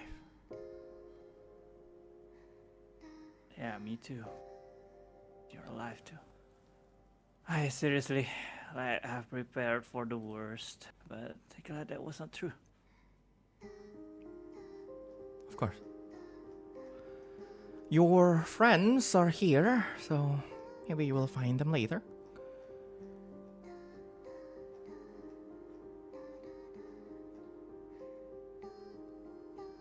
So I've told you mine, then how about from your side?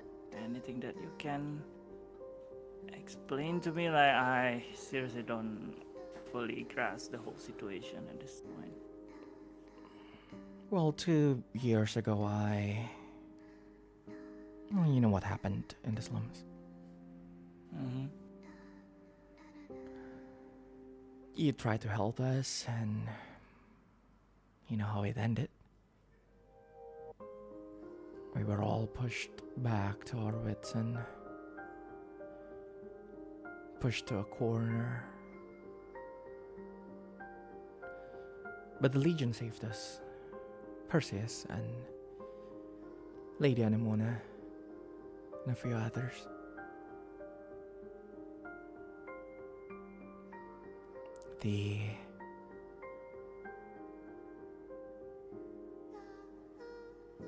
They managed to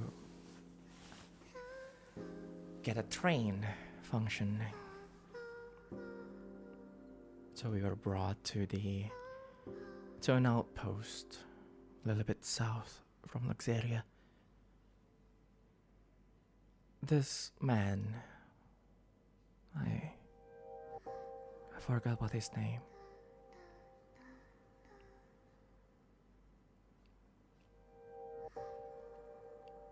He tried to attack. He tried to attack all of us.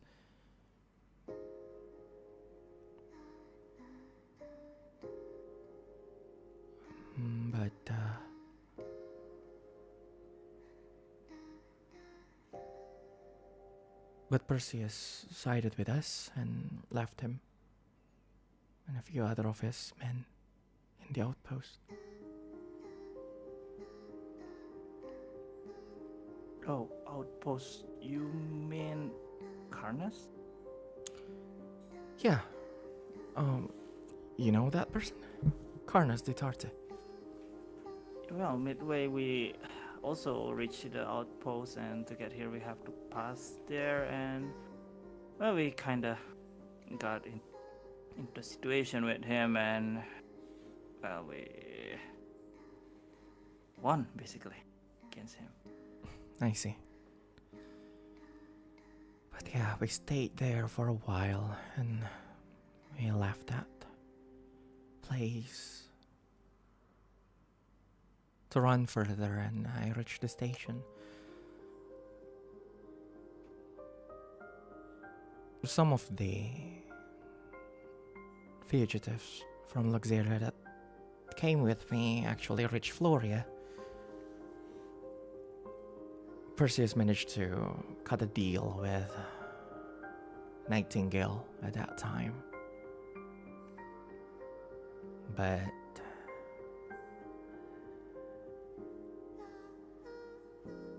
the children in this place needs a caretaker, so I decided to stay and help around with the Legion. After all, it's not like they're fully evil.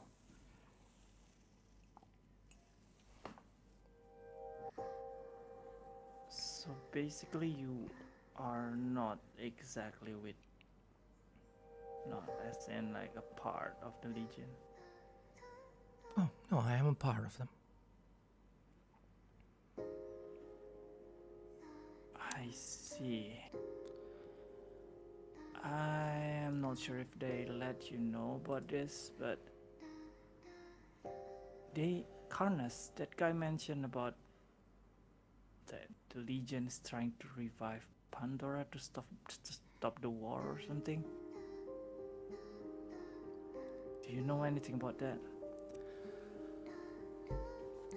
To be honest, I'm not exactly the brightest of anyone who can explain this to you. But Anemona did tell you to come with us and have that meeting. Perseus will be there, and I'm sure he will explain everything to you about Pandora, what we're trying to do. I see. I was just wondering if there is anything that you know or like sniff from them that you wish to tell me without them knowing or something. If no, then yeah, it's fine.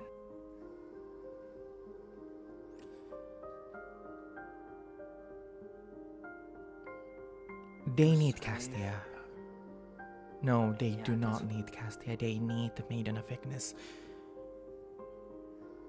Yeah. I heard that. Orion.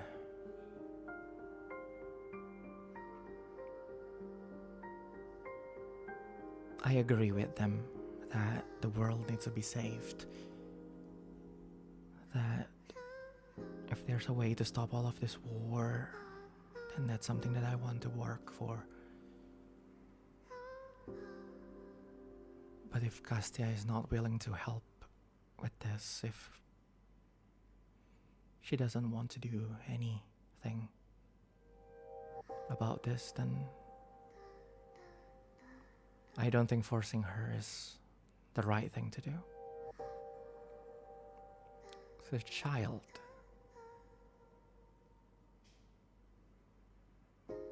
Stygg just exhales quiet, a big sigh, and yeah, I know you'll think the same as me. Like, it's unfair to put all this burden to a child to save the world.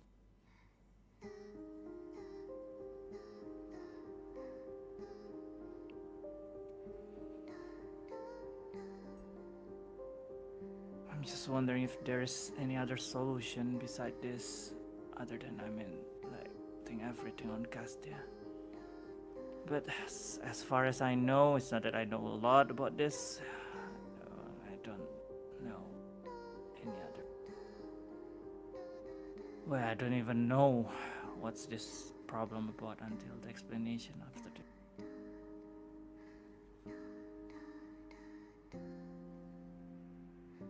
I talked to him before. To who? Perseus. Well, of course, at that time I didn't know who our Maiden of Ignis is, or the Priestess of the Sun is, but I did understand a little bit that there will be a child to be forced to face their destiny.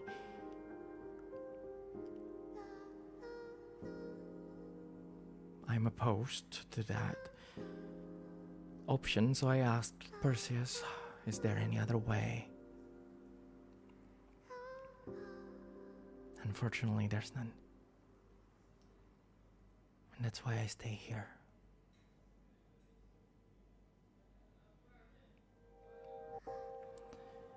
If Castia is not the one to do this, then it's the other girl. So eventually someone will be brought here to the station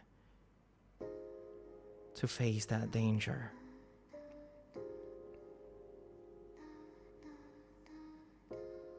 If the Legion is not going to take care of their wants or her needs as a person, then I want to at least be there for them. GM question, did I catch whatever that Iris said to Castia on the front door about that she's not gonna let them do No, forces? you didn't I hear did that. not. I see. Okay, good. So, do you have anything in mind in case that Castia refuses? Any plan? Nothing, really. No, I'm not talking about this whole scenario of the war. It's more like just more smaller, like discussion, more like about Castia, you, I, us. Like, should we just run from here or? Orion, if Castia wants to run from this place, then I want you to protect her along the way, but I will not be able to come with you. Like I Why? said, there's another one like her.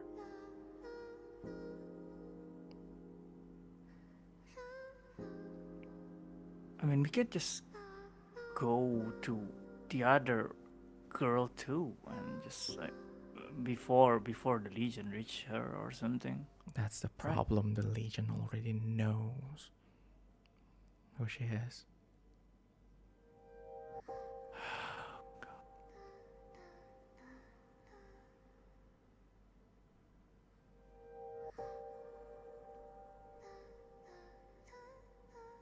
And you know who she is? Some girl in Floria. Soleil City, I believe. I'm not sure. She's called the Priestess of the Sun.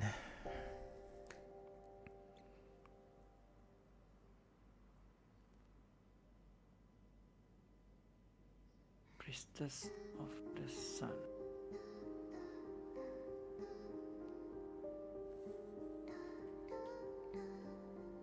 That's well, still a lot to process. But hey, at least we're here. Yeah. But also, how did you manage to get out of the main tower? Main tower? Yeah, I mean, last intel I had about you was from 6 months ago. Someone said that they found someone who looked like you in the main tower of Luxeria. How did you? So I assume you were imprisoned or anyway, or anything else. So It's I woke up not that long ago actually.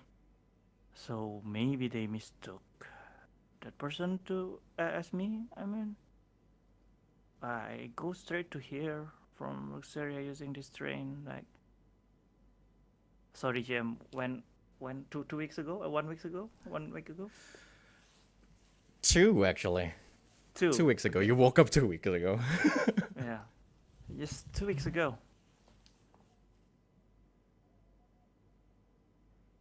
Really? Mm-hmm.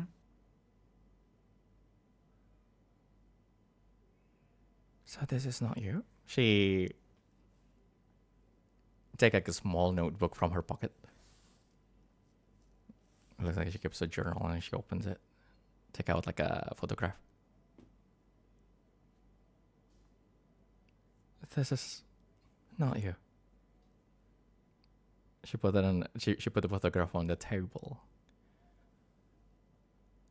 And what you see there is someone that looks exactly like you, Orion. I don't have to check anything for that, right? No, it's like looking at the mirror. But this one, in particular looks more like you than you do right now. You get what I meant? Mm-hmm. Like, this guy looks like Orion Bloodwrath. Looking at Well, that, you look like Orion Bloodwrath that has already been mutated. So yeah, you know.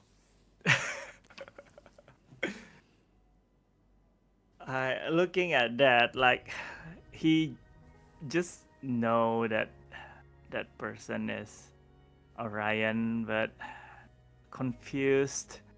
He just, well, no matter how you look at this, this is indeed me, but I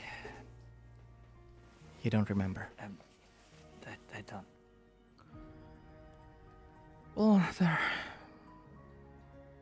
should definitely be an explanation to this. Well, I guess in the, in the outpost, when I fought Karna said he kinda used some kind of I don't know what there was illusion or something, and it kind of show your figure there too. So I guess it might be some kind of those things. Maybe, There's- or Yeah. something else. Uh-huh. And we'll think about it later then. Yep. Just have a little bit of a break and we'll join the meeting later. Then, with after this discussion is over, he's like getting a little bit relaxed now, and his stomach kind of rumbles again. Like, do you have anything that I can eat right now? It's like Well, better I will awkwardly make you some. cringe. How about that? Well, I'll be your guest. Sure then. course. And yeah, so you basically have some lunch with Iris and all. And so you go back to Castia. No, bring me back to Home, eat. home cooked meal. Meanwhile, I'm lost in the hall. Yo, where the fuck am I? Unfair. You're the one who I didn't finished follow eating her the to the dining hall. It's your loss. He's being fed omurice by Iris, and I'm lost in the hall. Oh, muy cute, motherfucker. You know what, Castia and you know, Castia. I'm sorry. Well, let's go with Intern first. Oh, of course, let us. Intern. Yes. After a while of taking care of things, you are in a bar. You know, someone will expect the bar and the station to be rowdy, you know, with dangerous people and chaos everywhere. But no, it's bleaker than a graveyard. Like, the place is dim lit and everyone is drinking their sorrows away. None of them look like, you know, they even have any will to fight each other or anything. They're just sitting around. And there you are, Hans and Frank. Sorry. I know, I just realized that. Frank and Hans sitting beside each other around this round table, waiting for Frank's contact. After a while, someone walks in to the place, and you see Frank reacting to that. Walking in is this man, an Iloko, so, you know, Lalafell sized. Wearing this, you know, wearing a cloak with the hoods up, and with this huge, like, giant sword on his back, and that sword is like literally taller than his. He walks and he looks at the both of you.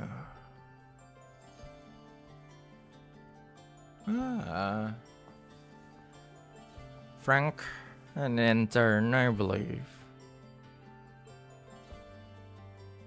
Frank looks at him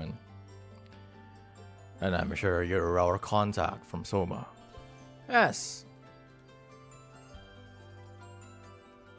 Name's Clear. And he climbed up to one of his seats across you.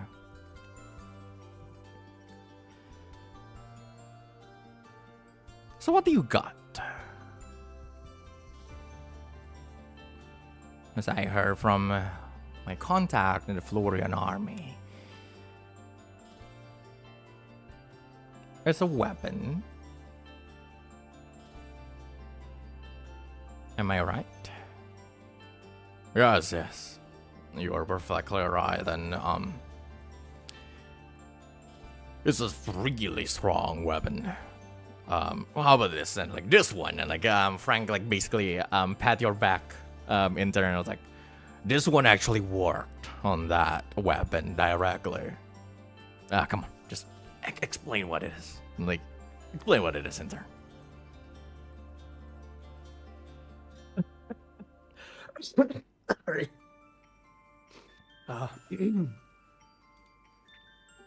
Yeah, it's well, how do I say it? It's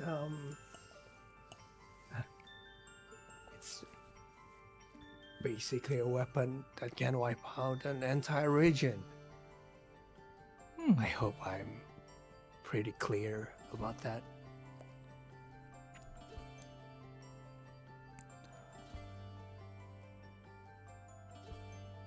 Can you tell me how it works?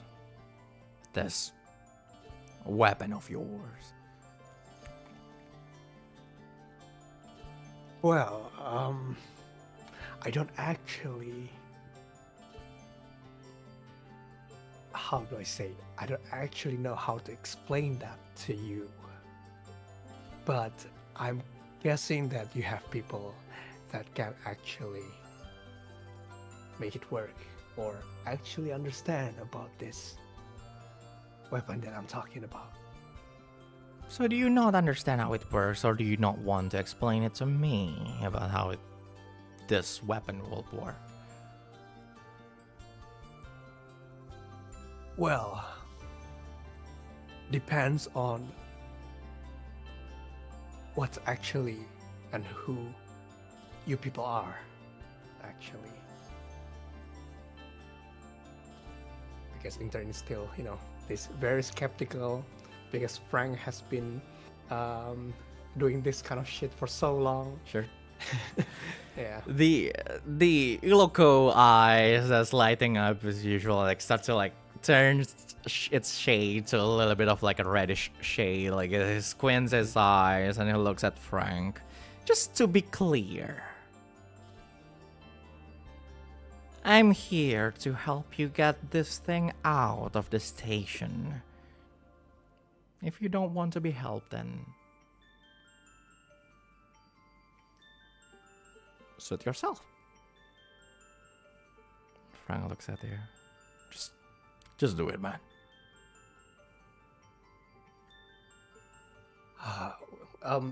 Actually, child, where's Soma again? I really don't see it on. Okay. I forgot.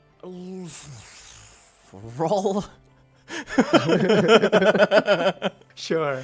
Yeah. Roll double insight against 13 to recall a little bit of history. It is high because, well, it's not exactly a common knowledge for people up north. Man, I don't have Fabula points. I know. Come on. I failed 2 times. To be clear.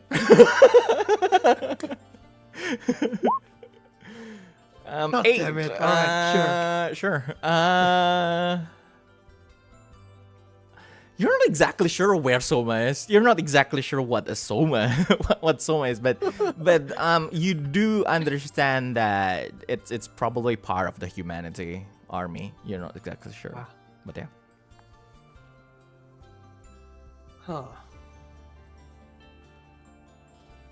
Alright, okay. That information is suffice, I guess. Well, we have the blueprints. Okay. It's not that I don't want to tell it, but we have the blueprints. It's basically it will launch this mana, really dense mana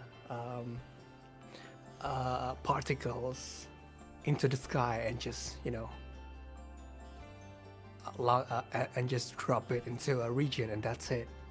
That's a simple way to to, how do I say, to explain it, really. But other than that, I'm not sure that I will be the right person to explain it to you. It would be better if someone on your side actually show it for you. But the destruction, just to be clear, it's gonna be really huge. It's gonna impact millions of people. I see. Not just demonic army, but also people inside that region.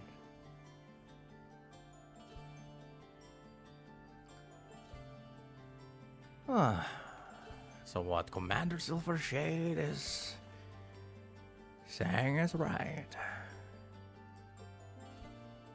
Alright. I understand the gist of it. Where do you have this weapon? Intern looks at Frank, just staring at him. It's in a warehouse. Somewhere in the station. Alright then.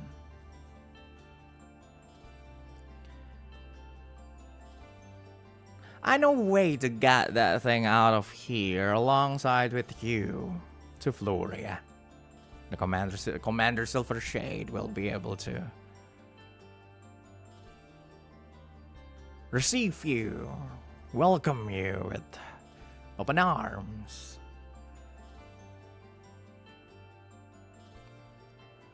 But we need another party's help in this.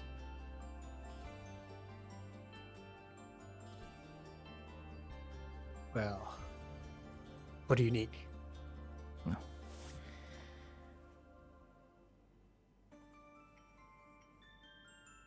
I just need the two of you to follow me. Our contact is ready, and their headquarters to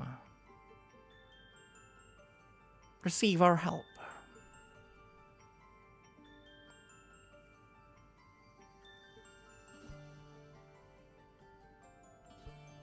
Hold on, by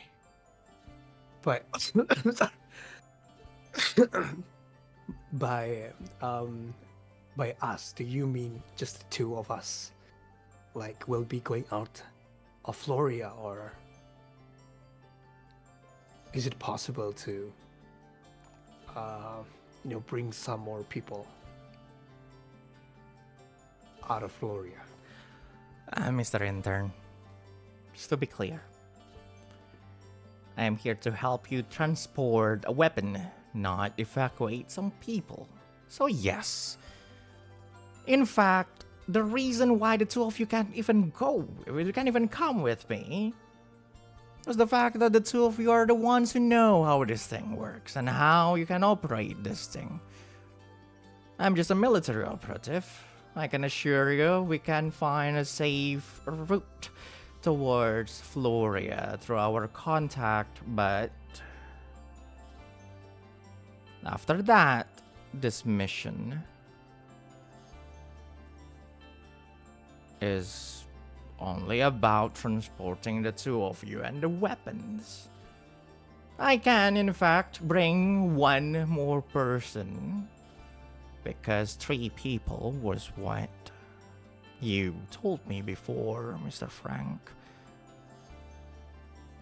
So maybe one 3 people? other person. 3 people? Frank, I don't understand. Frank? Yeah, I mean, Honest was with us before. So I did tell yeah. my contact that they need to transport the weapon and the 3 of us. But, well.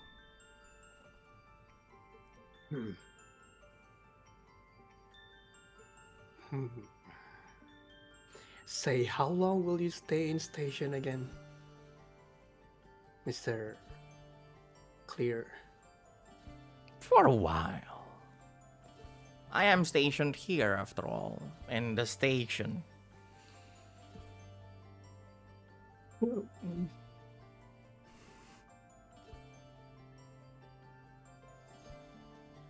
I think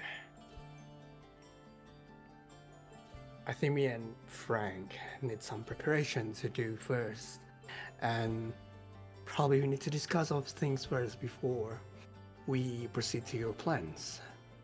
I assume that you will tell your plans later. Frank looks We at all you. agree with this. What kind of thinking you need to do anyway? To be frank, Intern, this is our last chance. You can't possibly think we can bring the Lord's wrath through the chasm by ourselves? Well, I know it's not like someone puts the chasm there for fun or anything, but you do know you do remember that we have our passenger before, and they are headed for Floria too.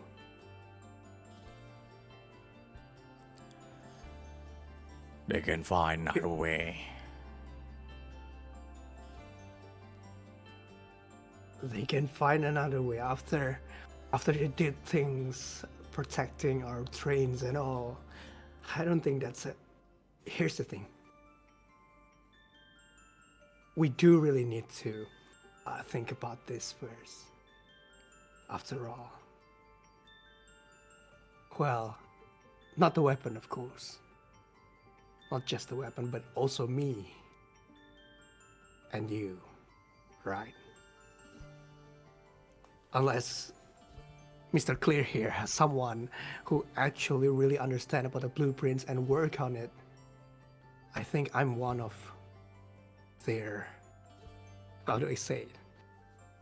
Their objective. Is that right, Mr. Clear?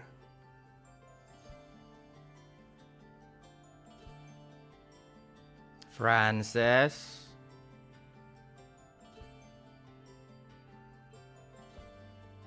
This is not what we agreed on.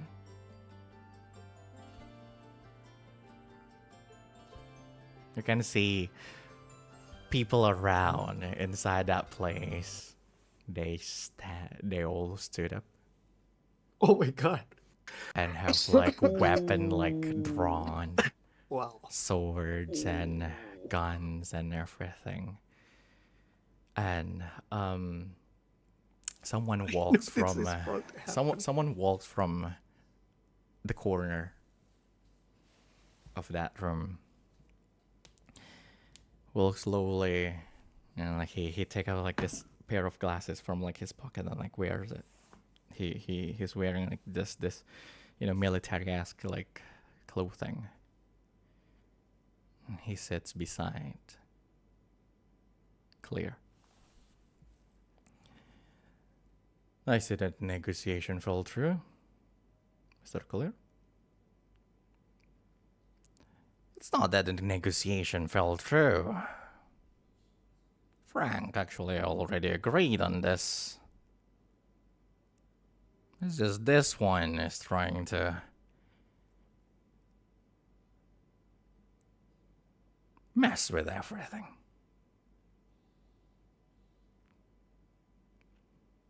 I see.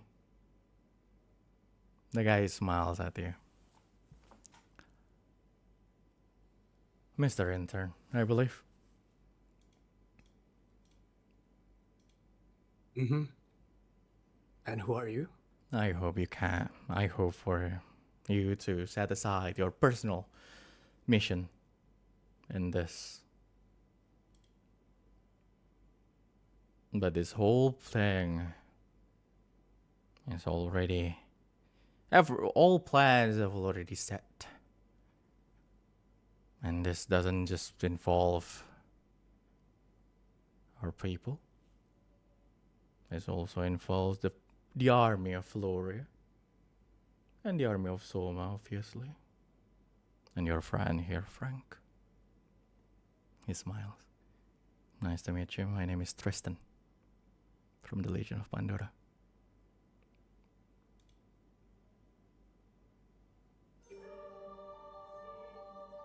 Oh, I'm sorry.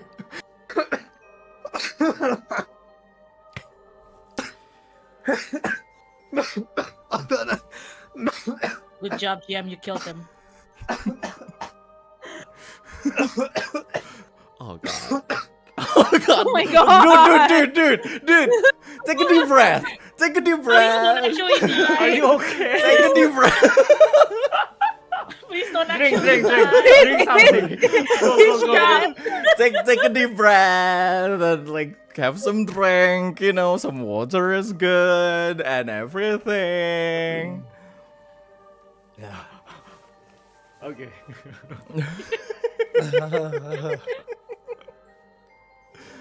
I'm back. Yeah.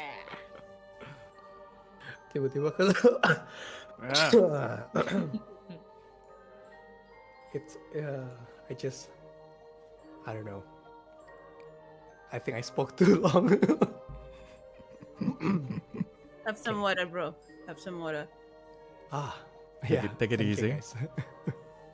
If everyone ever asks me after this, what's my proudest moment as a DM? Almost committing murder on stream. Here's the thing. Murder live on stream. Here's the thing. I know that something is wrong with the bar, but I didn't expect the place to be this. Welcome to the station. Yeah. But yeah, he basically say that. Look, So like it's not the army of Floria. It's not staged by the army of Floria, but staged by the Legion itself. also the Also, Florian yes. army. He also say Oh, that. both. So basically, Oh yeah, because so they say you that. can basically see like what's around you are not just like, you know, some of them also have like some military, like standard military issued like weapons and everything. So like you're basically against like the interest of like the Legion, the Florian army, and the Soma army basically. And Tristan just says, we will help the transport of the Lord's wrath to Floria.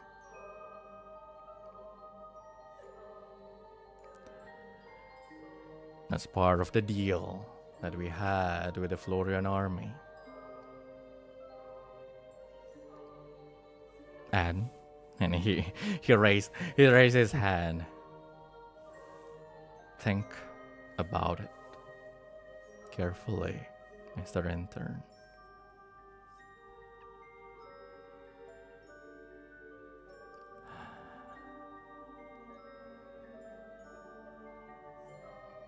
We don't need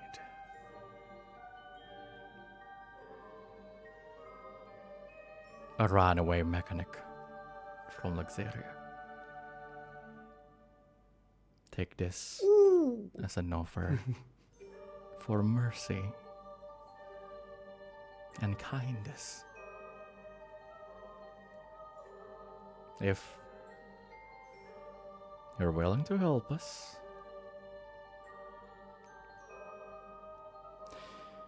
then consider your life spared and not killed for the sake of secrecy. You just need to borrow the Lord's wrath for a little bit. Then we will bring that weapon and the both of you to Floria, safe and sound and unscathed. Mind you, this particular mission has already been approved by the Commander-in-Chief of the Florian army. And such operation is approved. It's been approved already. I don't think canceling it is going to be a good look for your life. Do you understand me?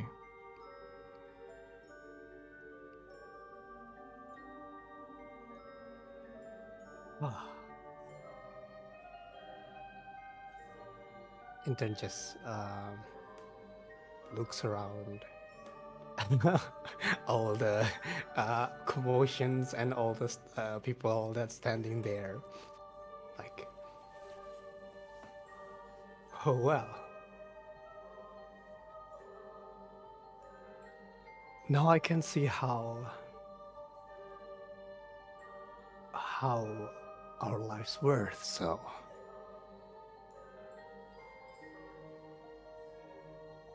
okay, it's not like we have much of a choice.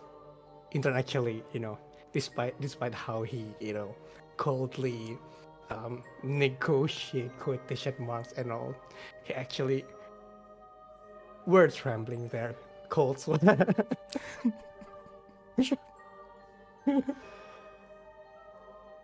Tristan just looks at Clear and, well, there we go.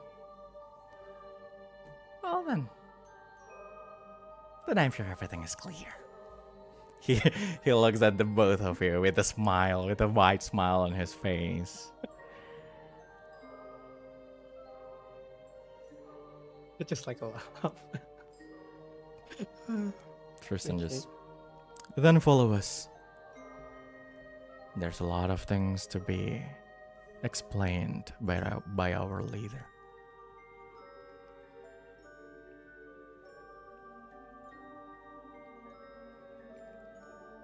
He stands up with Clear, and the other soldiers are literally surrounding you. Not even Frank. Frank stands up and like walks to the side, and like the other soldiers like surround you, waiting for you to stand up. Mr. Intern? I can stand up by myself. Then I just stand up and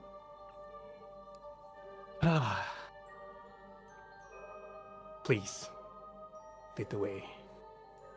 Of course. Then you will make your way with Tristan and Clear towards a box of hope. I ended up at the same place with everyone. I know, right? What a Unless I'm dead. coincidence.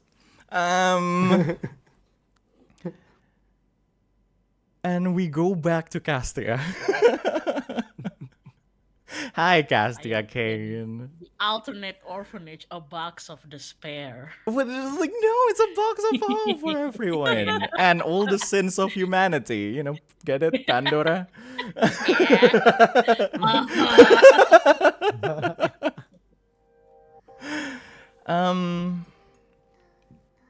So you approach the sick bay, Castia Kane. Yay. And you see Noir standing beside the window looking at the courtyard, full of children and flowers and everything.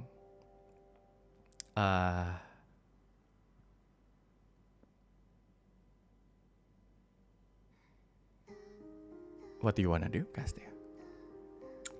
Well, before Noir realizes that Castia is there, Castia is having a meltdown at the threshold of the door. Just thinking to herself like, what am I doing? I should leave. No, I should check up on her. But what if she doesn't? So she knocks on she tries to get Noir's attention just so to not surprise her, by knocking on the door or the wall or something, just knock knock. Miss Noir? Oh, hey. Hey.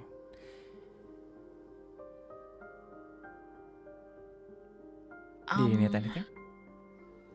Oh, no, not really. I don't really need anything. I just I haven't really checked up on you since we arrived here, and then Mona told us to go here and all. but yeah, I just wanted to check up on you. How are your injuries? Are you feeling any pain or discomfort? Everything is fine. Thankfully. Okay. Um, that's that's a relief. Uh she like looks to the ceiling, just like um all right. Okay, at least it's good that you're physically okay. Um um she kind of like, rubs at her neck. Miss Noir, I know you don't know me very well, and I also don't know you very well, and I don't want to assume stuffs, but if things are not okay right now for you on the not physical sense, I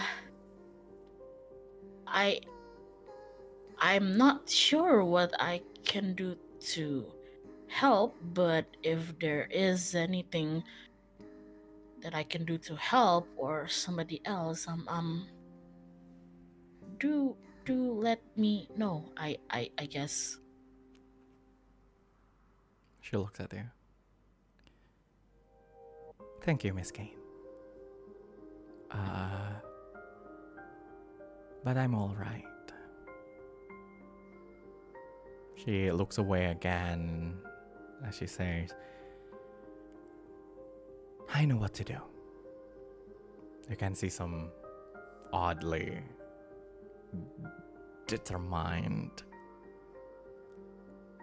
eye that she has. Oh.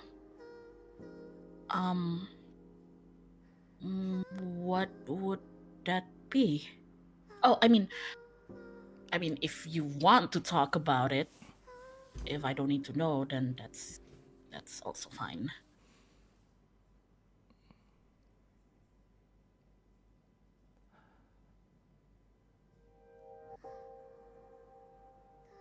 I decided to fight.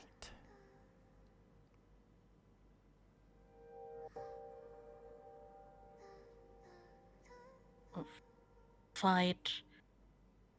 And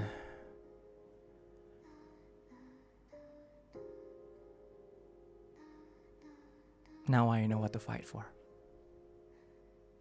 And what to fight against. We can leave it at that.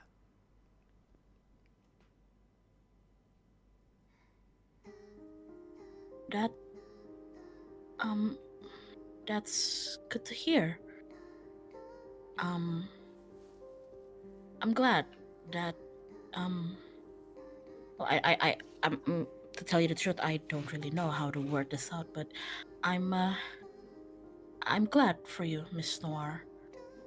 And I'm sorry.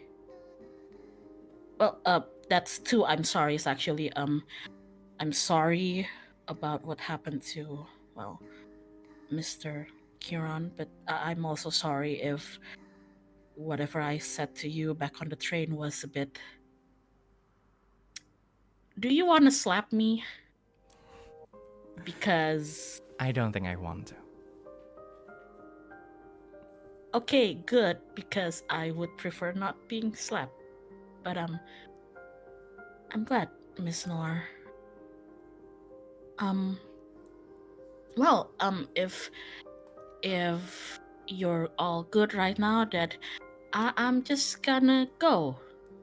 Again, if you need anything,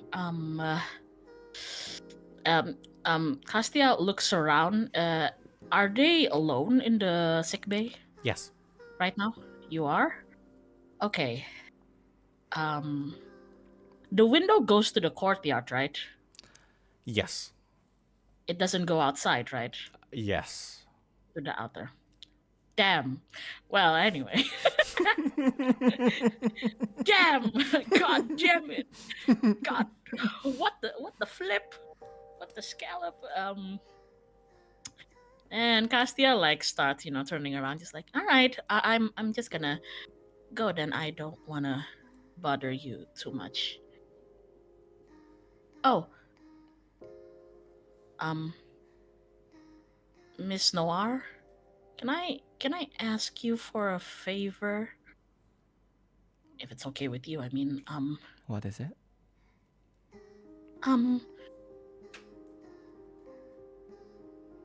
If the others come here maybe later and they're looking for me, could you just tell them that I have a really bad case of stomachache and I went to the toilet? I went to the bathroom or something. She shrugs. Of course. Thanks. But yeah, I'll see you later, Miss Nor. And she leaves. See ya. Where are you going, Castia Kate? Shit. When she goes back to the main hall. So again, as you said, there's the courtyard, right? But from the courtyard, there's not an immediate exit, right? The courtyard is in the middle. It's I surrounded know, by the building. It's surrounded by the building. Yeah. Okay. Well, if I'm in the central hall, right now, and I look back the way we came, which is through the front door and everything, is anybody there guarding the front door? That's a good question because as you walk to the main hall, someone is there. Fuck! Kill them! It's Damien. Shit! Pyroblast. Pyroblast. Oh, shit. Damien, my boy. I think Castia like says that to herself, actually out loud, just like, shit. Sure. Does he immediately spot her? As you said, no, like he's standing there looking at Pandora actually. At the casket, the coffin. With his hands in his pocket. It's like he's a little bit curious, but you can see that he's just looking at things at that point. But like his eyes are fixated on that for now. What do you want to do? So what you're saying is he's distracted. Well, probably. Well, Castia's gonna like make sure she's all hooded up. And she's gonna try her best to be as inconspicuous as possible and just try to walk behind Damien to the front door. She's like, oh, he's looking at the coffin. Now! Roll double jacks against 13. 13!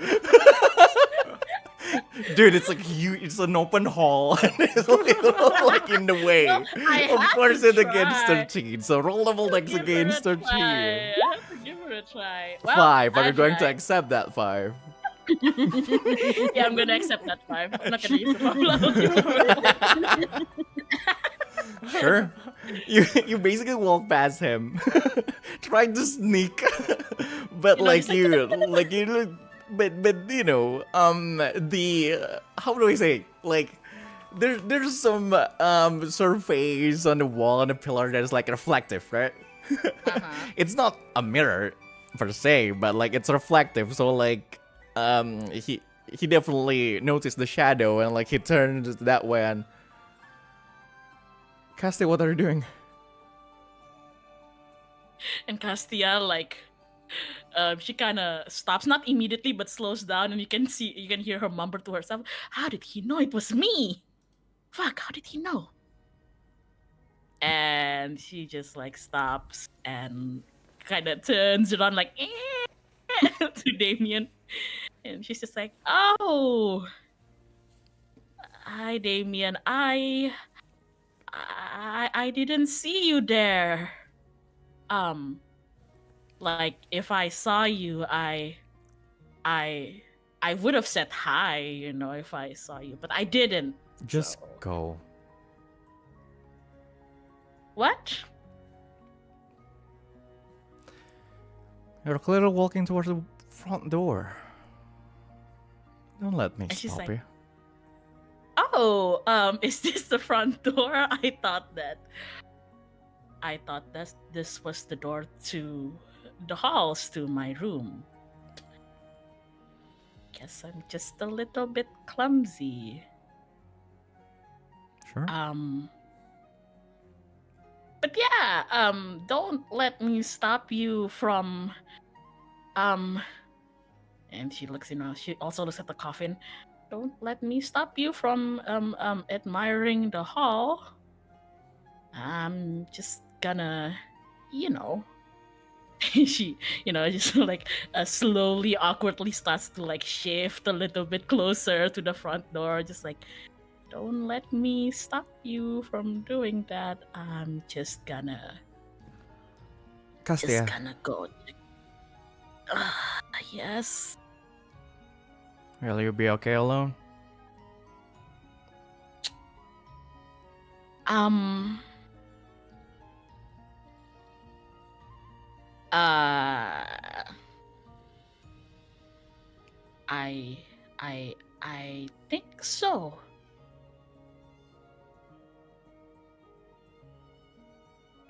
Are you sure?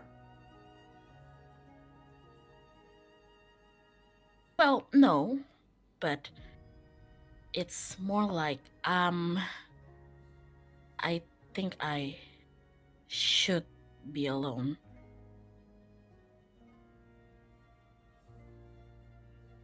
I see. Look, Damien, I'm gonna drop the stupid act for now, but look, whatever I need to do, I don't think I should be dragging anyone into it. Am I gonna be okay? Well, to tell you the truth, I don't know. But there's just something that I need to know for now. Oh no, I understand. Cool. So, if anybody asks if you saw me, could you tell them that You have a bad case of diarrhea or something. how did you know I was gonna ask you that? Am I that predictable? Well, okay. He shrugs. Okay. Well, thanks, Damien. And at this point she's already, you know, like directing her body to the front door, but she kind of looks over her shoulder back at Damien, and she gives him a smile, like an actual sincere one, you know, not an awkward or a forced one. And there's just a little tiny bit of sadness there, and she tells him, and thanks, and take care. You too. Be safe. Yep. And she rushes to the door. Sure. Where are you going? Well, she opens the door a little bit and peeks outside. Is there anybody around the perimeter? No one you know. But some children. Still some children are around. Okay. Well, noticing the children, she actually considers flying, you know. She's like, Uh-huh. But I think the children, if somebody flies right now, the children will be like, oh, flying person, flying person. So she just pulls on her cloak and hood tight, and she approaches the is the barrier something that is visible actually? Not really, but you can sense them magically. But see. it's not visible, but like you know where like the line is. I see. Well, she stops a little bit in front of that, barrier right before like crossing it, and she looks back at the orphanage and just takes a deep breath, just God damn it. And she goes through the barrier. Sure.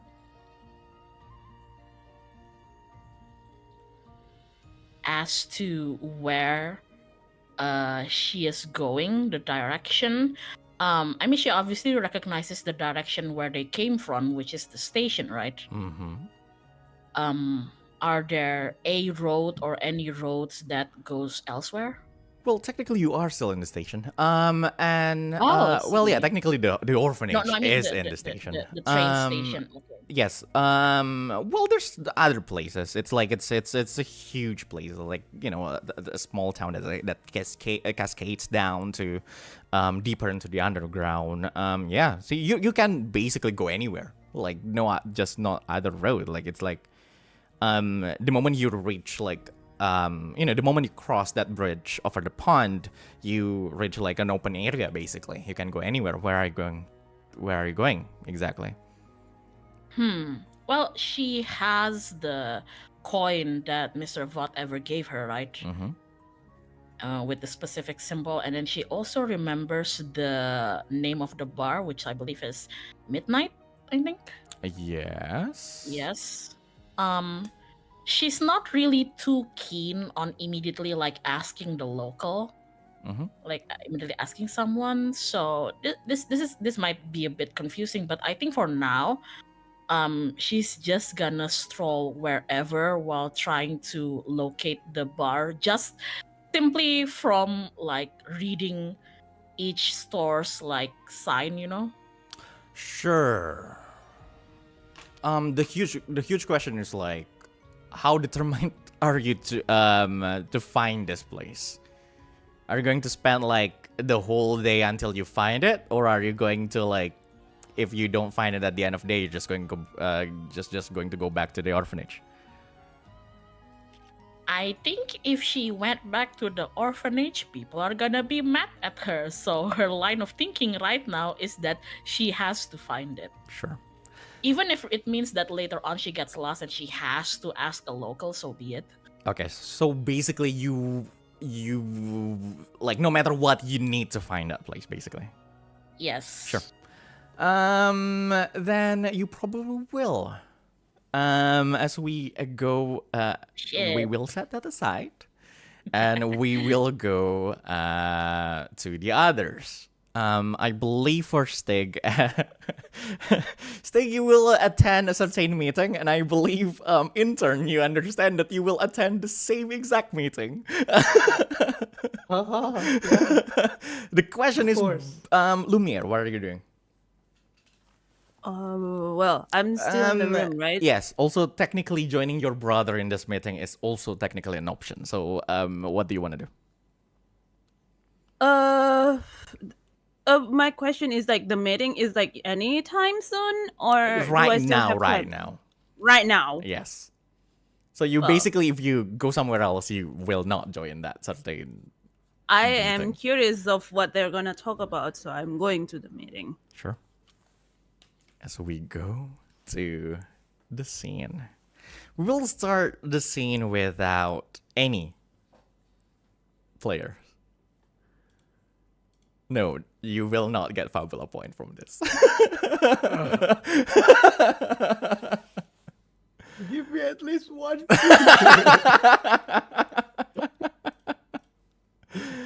Oh, God.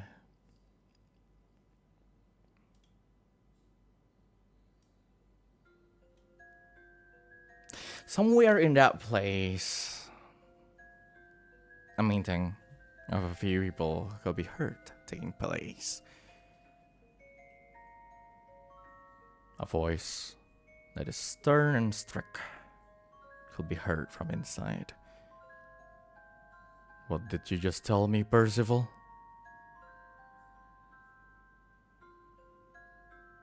I left for a few weeks, and that is the report that I got right now.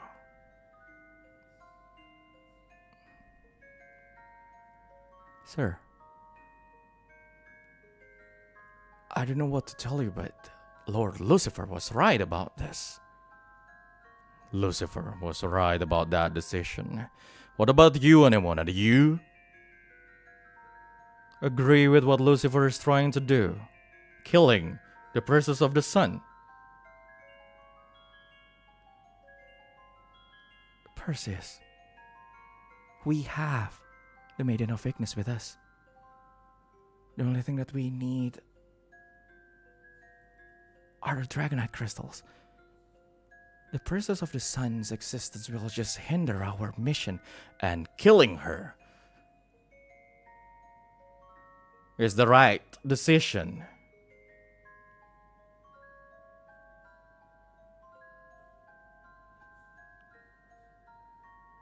And Percival was like, I don't understand, Perseus.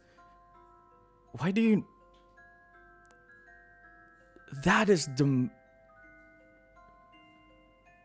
a tactically correct decision to do.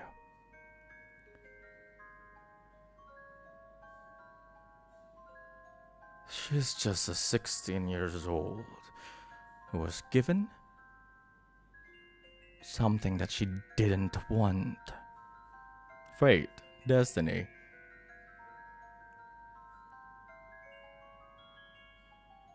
And you're saying she's dead? No, the plan fell through. Nagi betrayed us.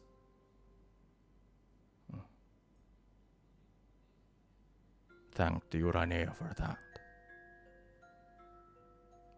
Nagi made the right decision. Where's Castia Kane? She's with Iris. Good. If I heard any of you force Castia into taking the role of Maiden of Ignis, the next thing you'll see is Israel's sight on your neck. Do you understand me? But Perseus, Anemona was like, Percival. Fine. Good. At this point, the door opens.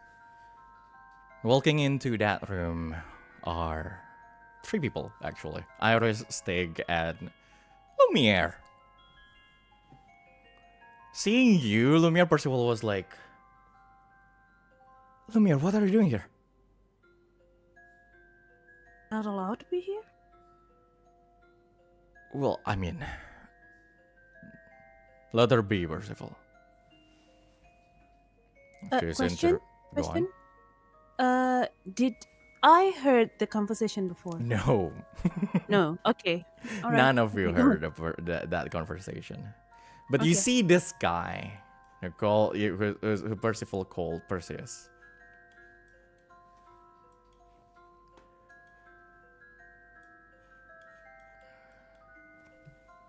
It was like, let her be, Percival. If she is interested in what her brother is doing, then she's allowed to. And he walks towards you. Lady Lumiere Araquil, I believe. That is me. My name is Perseus, the leader of Legion of Pandora. Your brother have been a huge help to our cause. Well, pleasure to finally meet you. I heard your name from my brother. Thank you for saving him. Yes. Well, And Lumiere like bowed, princess-like. Sure. And he bows back.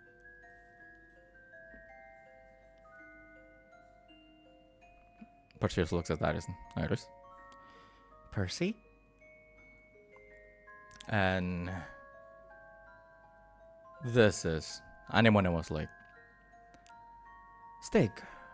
No. Orion, Bloodwrath. Perseus looks at you, Stygg. And he says, "What's your name, sir?"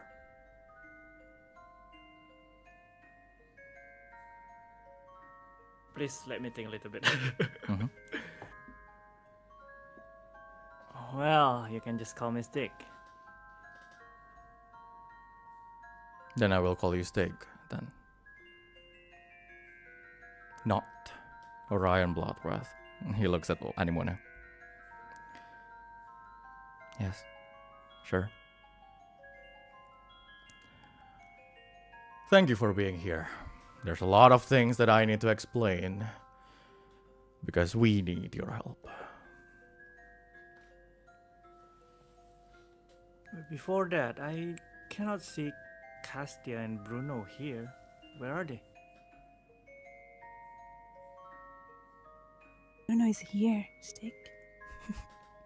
He looks at Lumiere and like, excuse me? Hi, it's me, Bruno. Sorry.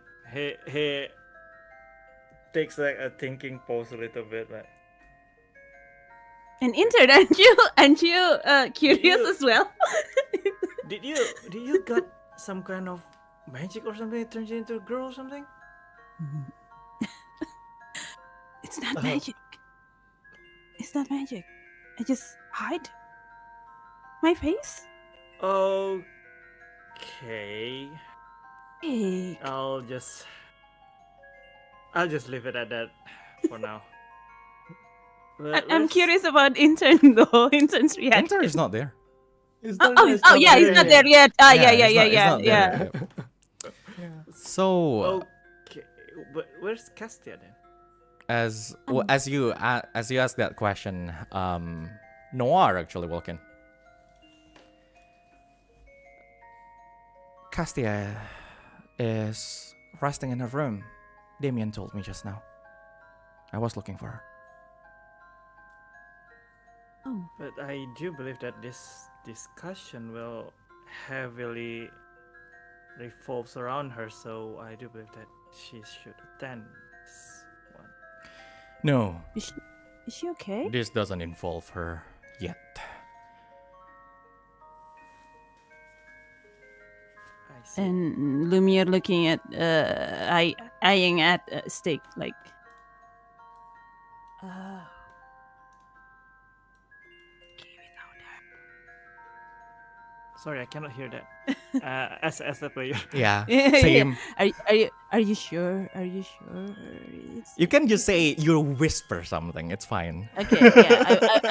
I whisper like, Are you sure? Is it okay we talk without her? I'm not sure, but I am concerned about her condition. We'll see. Can I go for a second check her condition first before we start this? I'm just a little bit concerned.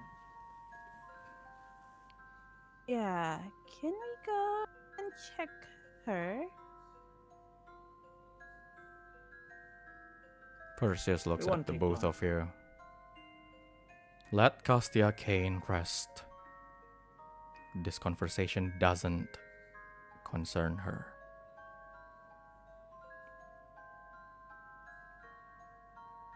And if I go, Maybe Stygg, we can stay here, and we can tell Cassia later about this, right? no, I'm not forcing her to join this meeting or anything. I'm just concerned about her well-being. Like, just check on her a little bit and come back here, and we'll continue the discussion without her. She's fine. You can hear Damien's voice from afar. You guys are literally on the door, so like door is kind of open. Damien, basically, Damien is looking at you. Trust me, she's fine. Okay, Stygg, in his head, like Damien can be trusted because he's close with Castia and all. Then, if you say so, then sure.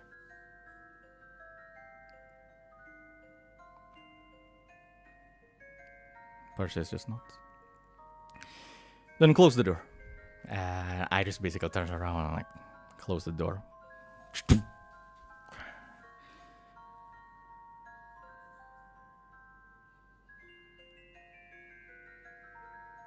When that happens, Perseus just says, Iris?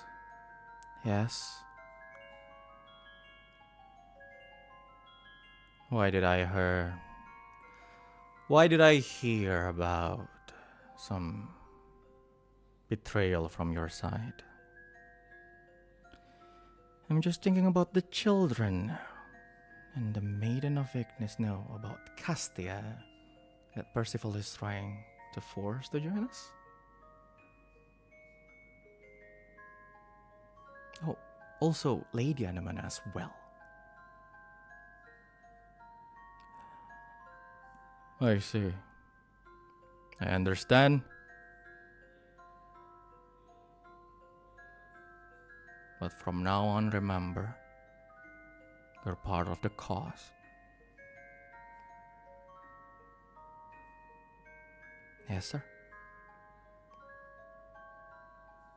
All right. Stygg definitely is not happy with this interaction, but he's not doing anything at this moment.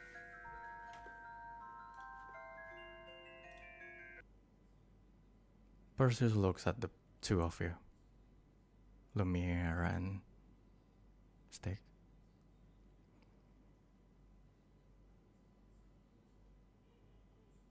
I heard that the both of you need some explanation about the Legion of Pandora.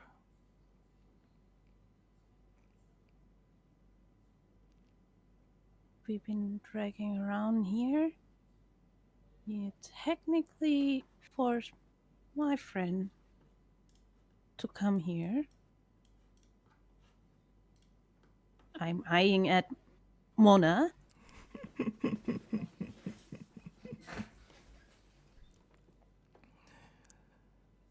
At least I think you owe us an explanation. And the both of you deserve it. Well, Stygg, how much do you know about the war?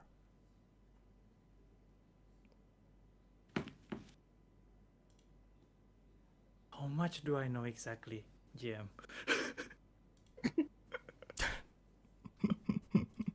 How much do I know exactly? How much do you know exactly? That is actually a good question. Well, as far as you know, the war has been going on for a long time. Like, since far before you were born. So, like, the only thing that you know was just your, in the extent of your life, basically. Like, the war is long enough to basically propel your family into like a really high status as the Blood Wrath, and also for your whole life, that's the only thing everyone has been focused on, especially you as the Blood Wrath, the firstborn, secondborn of Blood Wrath, basically. That's the only thing. Like the only thing you know is that it has been going on for like lifetimes, basically. Well, Stygg replied, well, as far as I know, it's been going on since way long before I was born even, and I was part of, well, it's not something that I can be proud of, I was part of the demonic side, and, well, that's basically it. The war has been going on for 120 plus years. Stygg. I may not look like it, but I'm older than the war. He raised his eyebrow. Just okay. He turns around.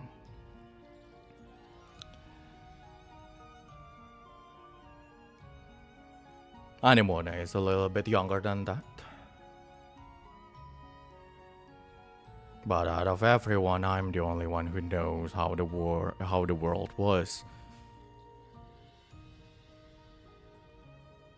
If I tell you that people can just travel from Floria to the heart of the Empire, I'm sure you will not even understand that an empire exists at that time.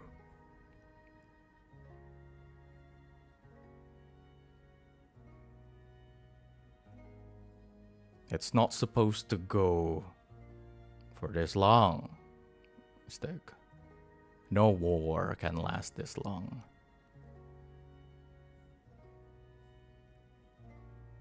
And you have seen the aftermath.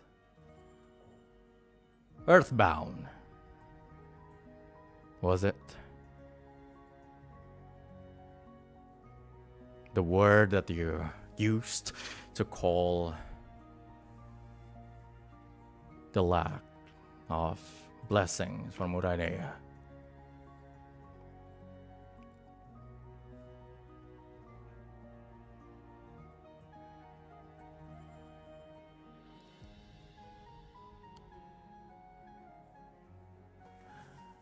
Do you know how a war can last this long?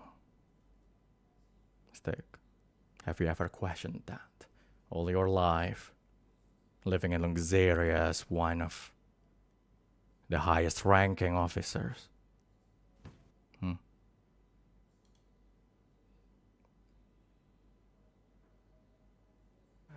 As long as the other side, one of the side, is not giving up or completely retreat, and I believe war will keep going.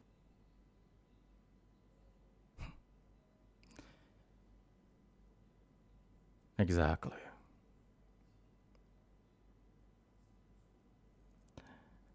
War will end only when there's a victor,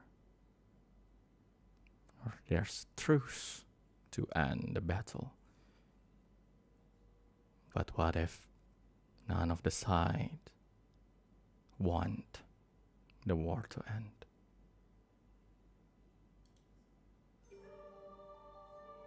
What do you mean by that?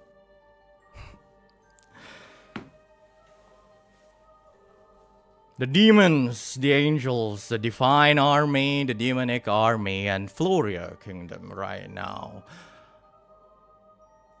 are the ones responsible for the war that has been going on for this long.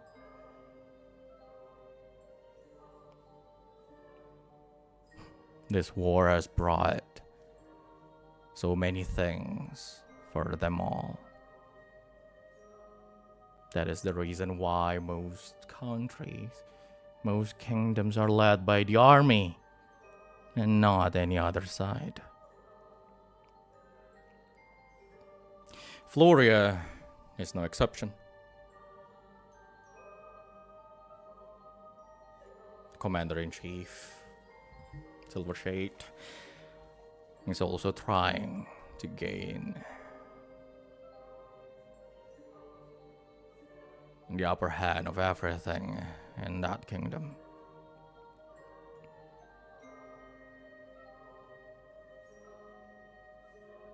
All sides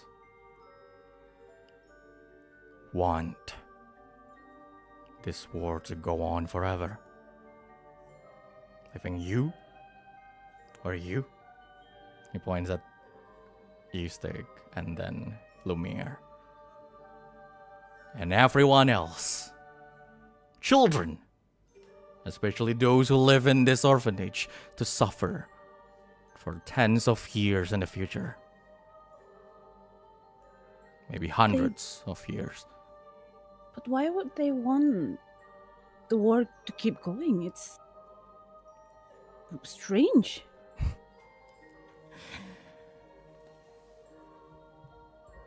The humankind of Floria Kingdom love that status of being the safe haven for all humans. Well, those and the rest of the places, they will just worship everyone. The gods, the archdemons, they all live. They all get stronger because of this. The protector of this world, Lady Uranea herself, was kidnapped.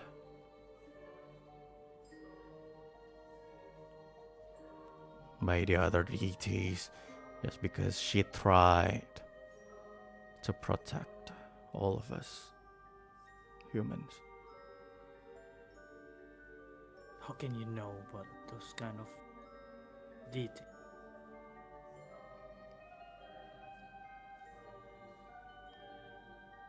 He looks at his own hand and he says, because I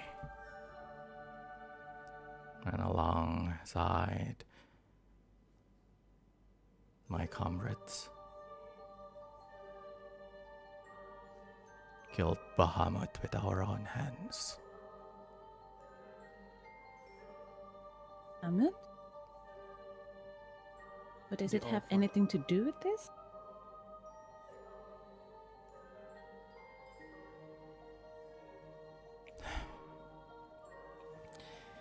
The Legion of Pandora. He looks at your direction, to the door, basically towards the hall.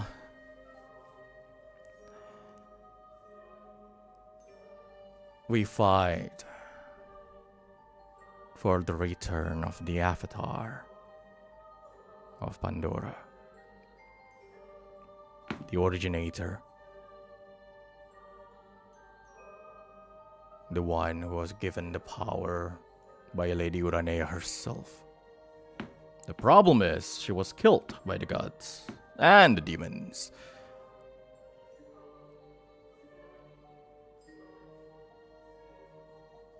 Leaving only shards of hers. Shards of the goddess and the countess of the stars.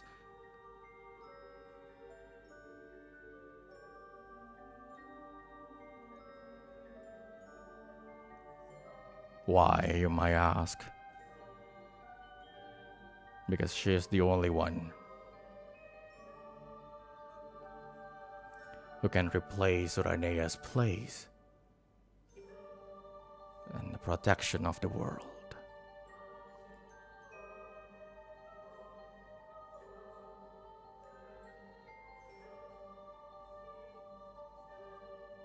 That is why we exist, Stygg. To stop the war. To end hundreds of years of suffering. No matter what. No matter how.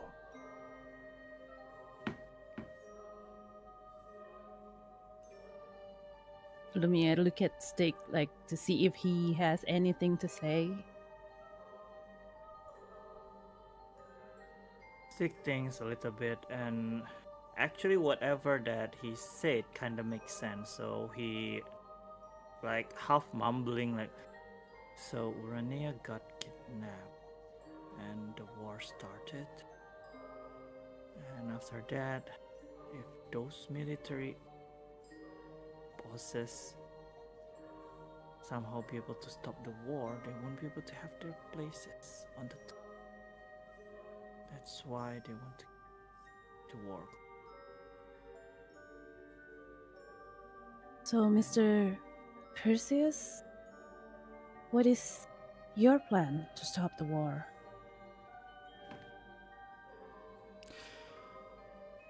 To bring back Pandora. And How how? exactly that will Well, stop the war? at least her power. Pandora is long gone. There's no way she can be brought back. But her power will be able to be used to give protection to all humankind in the world. And then we can all fight back. Take back all of our homes. From the gods and the archdemons. Not from people like you, Stygg. No. Demons are and angels, they are also just victims of this war. We're fighting against chaos and cosmos here. And we need that protection from Pandora.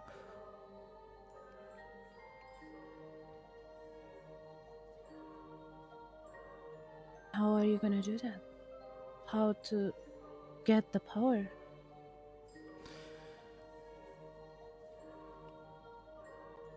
The power of the goddess was separated into a few pieces. 5 crystals that you don't need to understand right now. And 2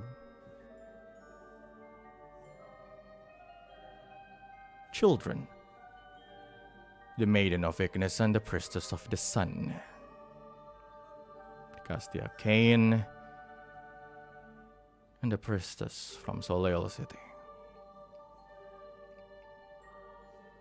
Now do you understand how important Castia for this That's world? why you... She's looking at Mona instead of Perseus. That is why you want her to be here? Why not? And how exactly Castia can help with the situation? As in, I understand that you guys need her power, that Maiden of Ignis power, but to be exact, how? Oh. She will be needed to be sacrificed as a vessel.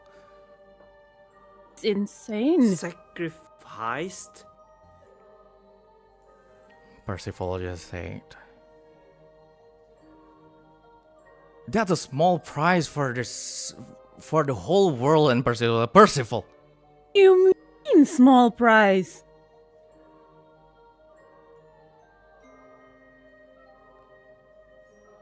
He looks at the two of you again and he says,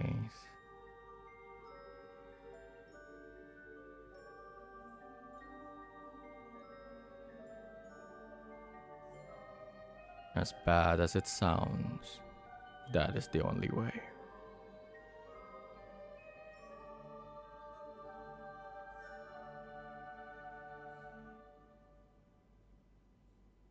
Lumir, look at Stygg. Stygg is still like, cannot believe whatever that he's been hearing. So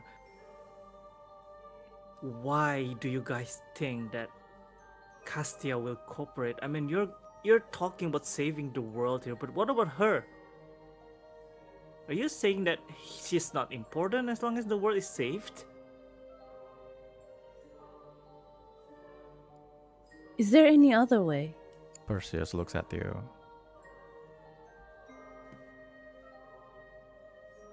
Stygg. With a furious look.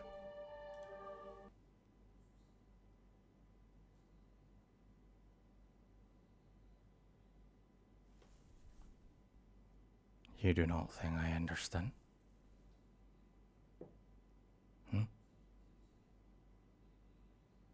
You do not think I understand how outrageous it is?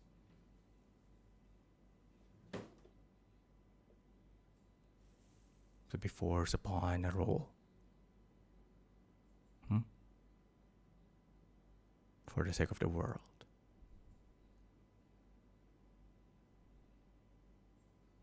Yeah, but think about it. Even if the war keeps going, Castia can still live. I'm not saying that the war have to be keep going. I understand that He walks the war towards is you not... and he put his hand on your shoulder. Then can you? Can you bear the pain of knowing that billions of people will just die because you want to live? Because here's the thing, Stygg. You're not the only one who's going to be burdened by that pain. You're just going to be able to live with your life. Thinking that you save one girl and you be happy for the rest of your life. But what about her? I saw my own sister be burdened by that. All day, every day of her life was filled with terror.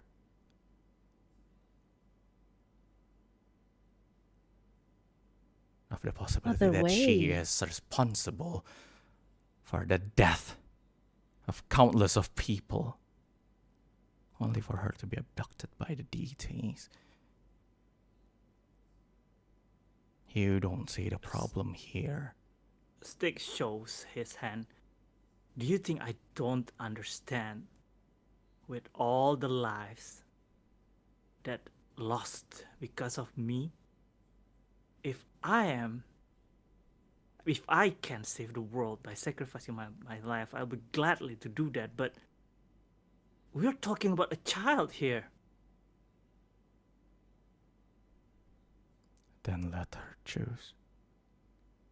Let her understand who she is.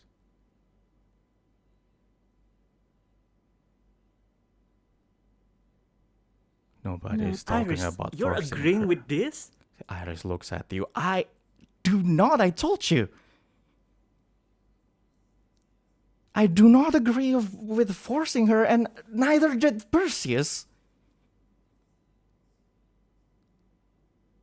But you need to understand that this is the only way to save the world.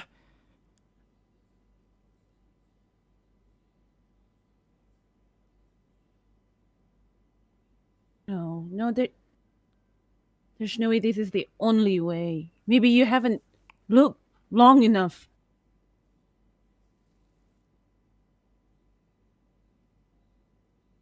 How old are you?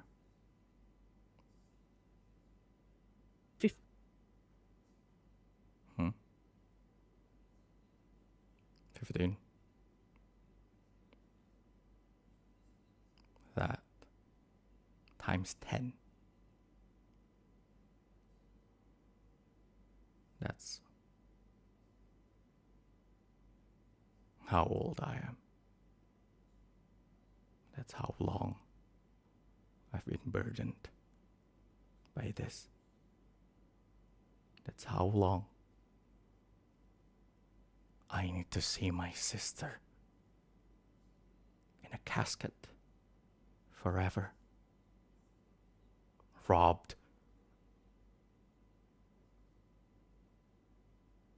of the ability to even rot. Her body will just stay there until everything ends, because that's her destiny. And you say that's not long enough. None of you even understand how beautiful the world was for your kind. Come crushing down, thinking that you're superior to the humans. Stygg.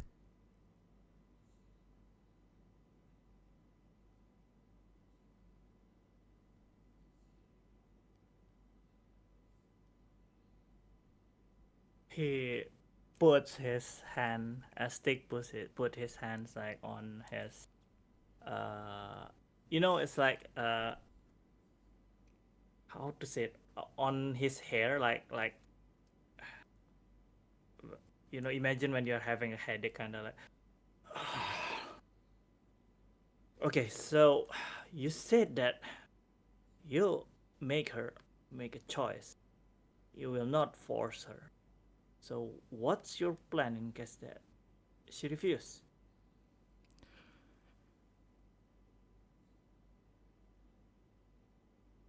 That is not something for you to know.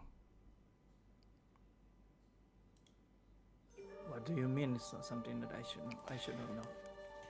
He turns around and walks away. Sit on a chair. Well, you're clearly fine with Castia K not taking this. Then I'm unfortunately not. there's another child that you don't know. It's fine for you because you don't personally know her. Isn't it? That's not what I said. See? I did not mean this. That's how easy it is for you. You don't know her. It's fine. Don't put words on my mouth. Because what? Because you're a saint. You never kill anyone you don't know. Well, it's not murder for you. It's just countless of faceless soldiers. Humans, demons, you sent them to the war.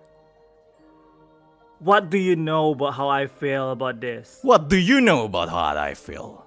I have been living this war for the past 120 years. Well, I don't fucking know about how you feel, and never even once that I said that I understand anything about what you're feeling, but stop saying that you know everything about myself. Let's face it. You act all high and mighty. With morality, freedom. You don't know anything.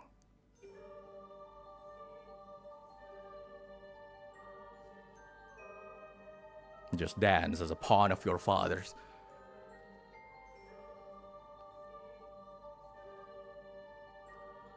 You weren't even strong enough to save the woman that you love. Or your own brother. And he looks at you, Lumiere.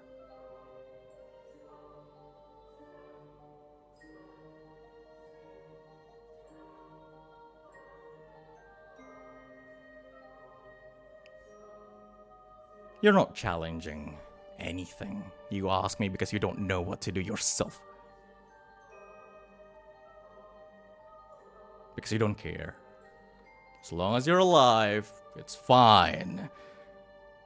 The other billions of people die in other people's hands and lost, as long as it's not yours.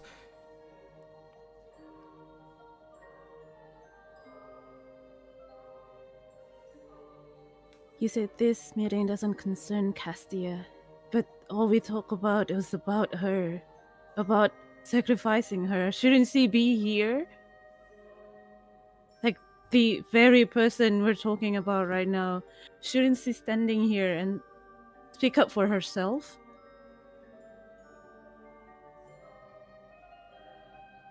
Do you know where she is right now? She's running away Nor says from all of you. Stygg directly looks at Damien. Damien is not inside the room. Oh, not there. Not. Yeah. He was talking Nor from then. outside. No, Arden. Nor shakes her head.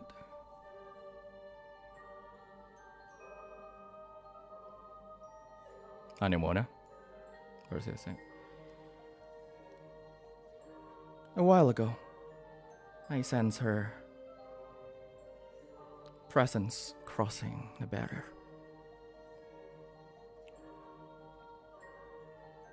Then what are you guys waiting for? We need to chase her. I mean, like, in Then the first place, what? even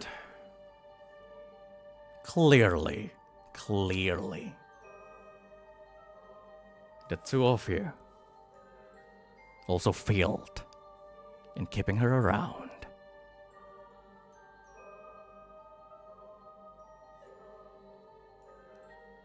So Wasn't before that you my say idea to keep- anything, I don't think none of you even know her at all.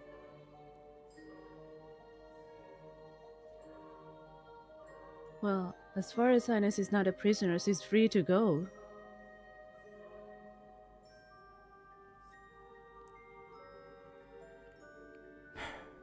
Perseus stands up.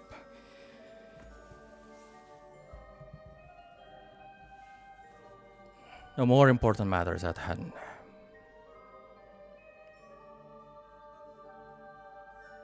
They're here, aren't they? Yes, they just entered the perimeter. At this point, the door opens.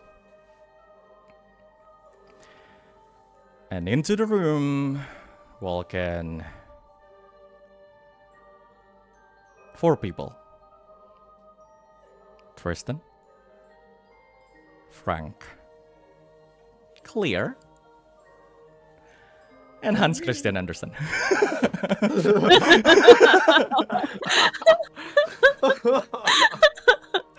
And Hans, of course. No, I mean Intern. Yes. And we have the Lord Wrath.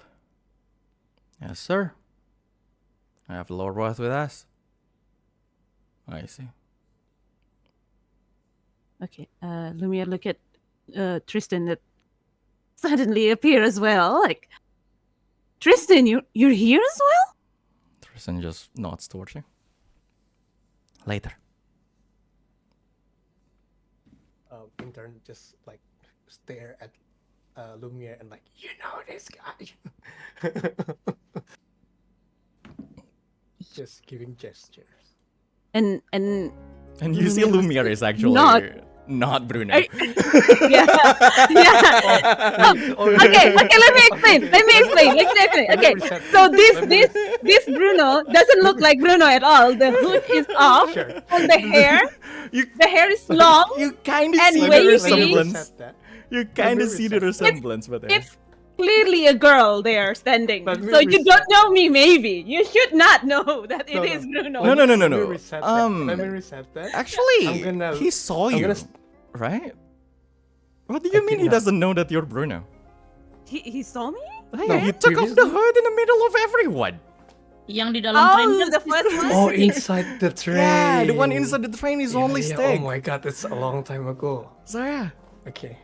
No. Alright. Like No, at the just start of At this the- session, at the at the start, start at of the this start. session, Lumiere literally Oh, yeah. revealed herself Oh, to everyone, including Stygg.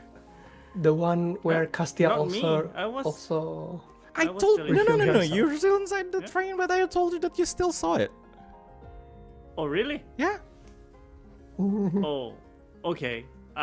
But yeah, Then- well, then I regardless, misunderstood. Intern was outside, so he definitely know that it's you. Lumiere wears a different kind of clothing and all, right? No, it's just the hood that down and Oh, the just the hair. hoodie down. Yeah. But I think it's still, Bruno the boy. For You- Intern, right, probably. For me. Okay. Yeah. For me, Okay. I mean, because I don't know it's Lumiere the girl, right? I just know that the hood was, off. He's kind of Right? like Yeah. yeah, feminine looking boy. Yeah. You know this guy. just like gesturing with his thumb, like, wah, wah. Yeah, well, okay. To answer that, the question, do I know that guy? I just nod. Mhm. And Intern just sigh. Perseus Just basically. walks with. This man looks at you, Intern, and also Frank. He basically just slightly bows, and he says, "My name is Perseus, and I believe the two of you need help to transport the Lord's Wrath to the Florian army." Well, yeah. Knowing that, everything has been revealed now. Yep. Guess so. Nice. All right then. He walks to you.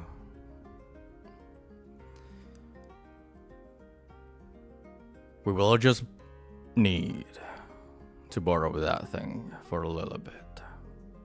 Commander Silvershade has been informed about this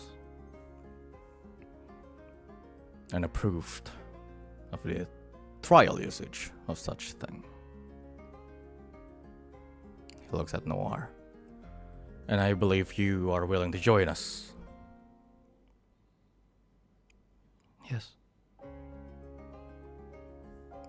Perseus looks at you, Stygg, Intern, and Lumiere.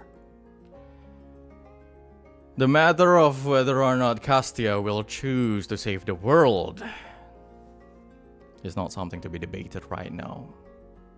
We'll leave her. We'll leave that choice to her in the future. But for now, the matter at hand is something more pressing.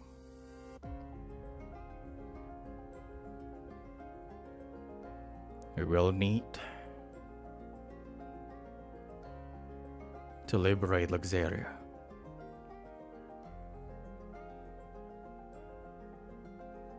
And save her father. And save her father? Yes. Because it's true. None of you, and none of us, understand Castia Kane. Only her father does.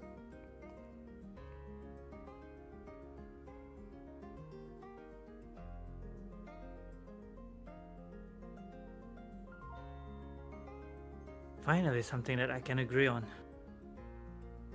So that the barrier of mistrust, everything from Lumiere is starting to crumbling down a bit. Because he's hearing something that, oh, okay, I can actually. So, okay, tell me about this plan. Tell us about this plan. More. Tell us more. We'll prepare the device and everything. And 2 to 3 weeks from now, we'll depart to Luxeria.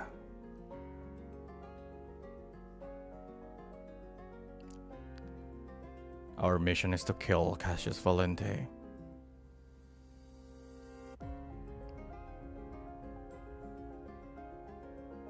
And if you're willing, then I need every help that you can afford, that you can offer.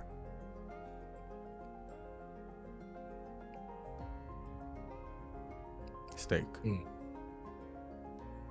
and Lumiere.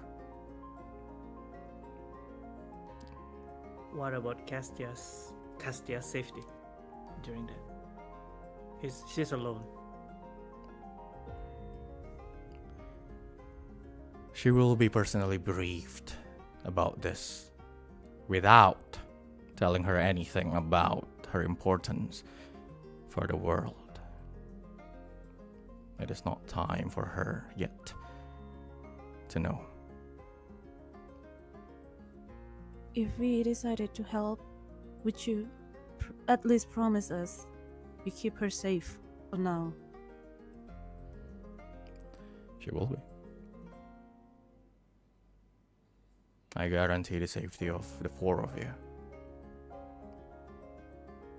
until the day of the operation.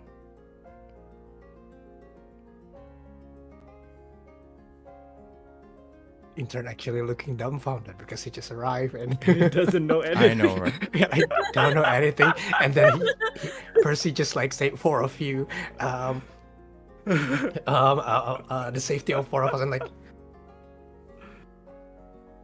this has anything to do with the Lord's wrath.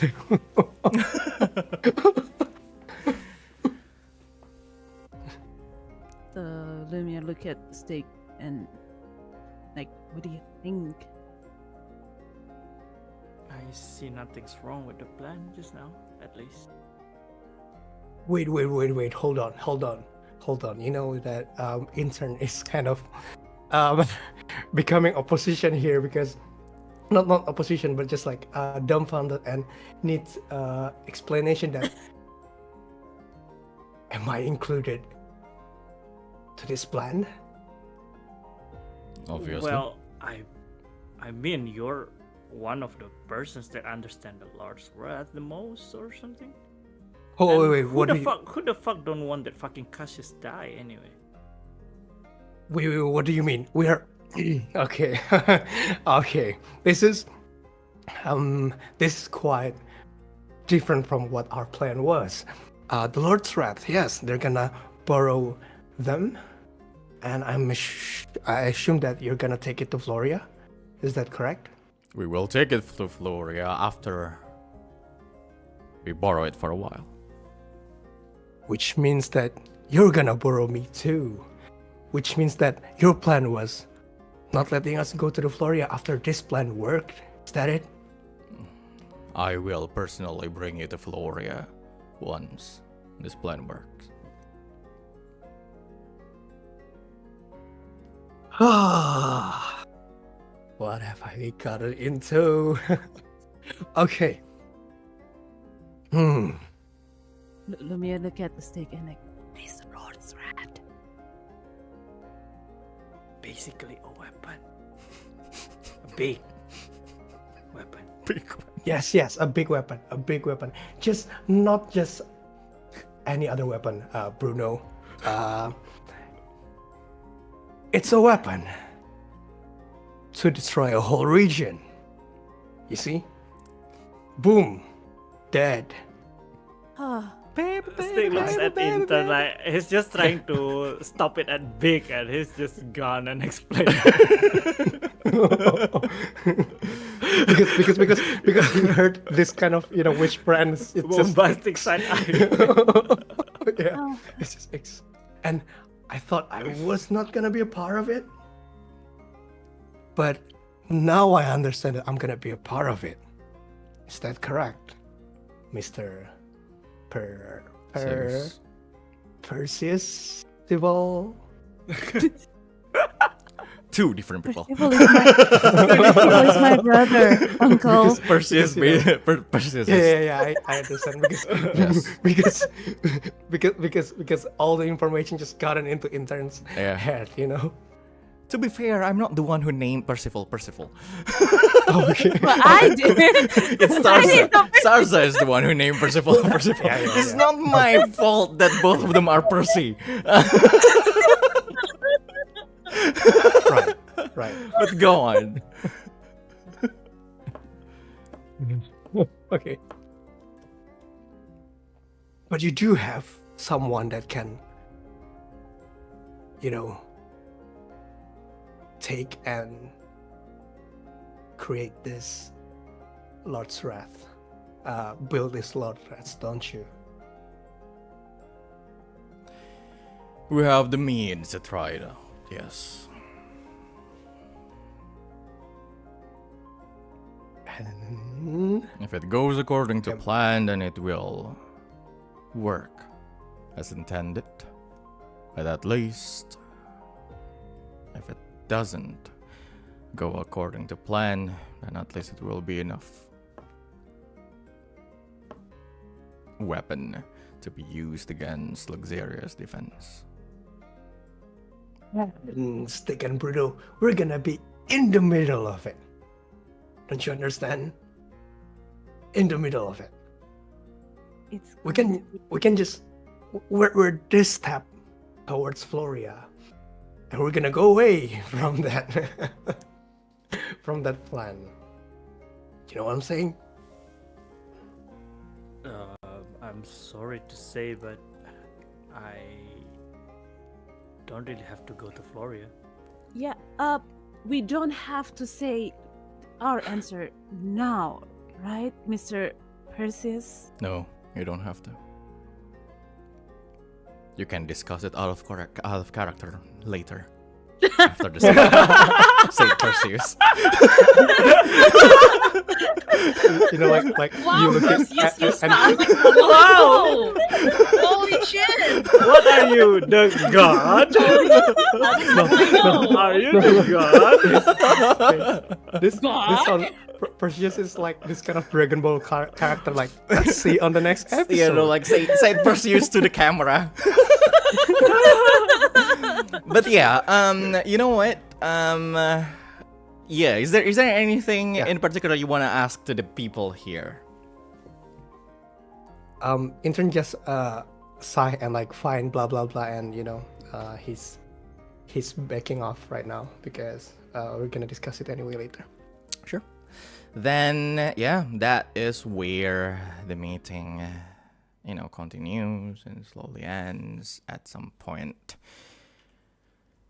The question that I need to ask everyone is that, to be honest, there's only 2 to 3 scenes to end the arc, Ooh. but it will take at least an hour or an hour and a half. So do you guys want to continue this on the next session, or do you guys want to finish it right now? I am okay. Yeah, Are I'm we fighting- okay, but are we what fighting about the something? others? Nah, you're not going to fight anyone. Oh, okay. Then it's Starza, okay. will you be One, safe? Starza one and a is- half hour? Yes. 1.5 hour means okay. Wait, now it's 2 to 3, 3:30. 30. Yes. 3:30. I have work at 6. Then Oh, we'll end the oh, session.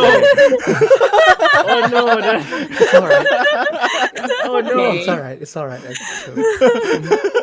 Don't force yourself. Yeah. Oh Don't force god. yourself, please. Then you know what? We will do one lesson for Castia.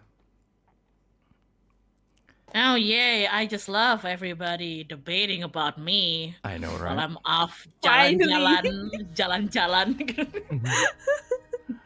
Just like fucking hell. Cause yeah, you make sure that you find the bar, you know, until you reach a bar that has like the same exact symbol of the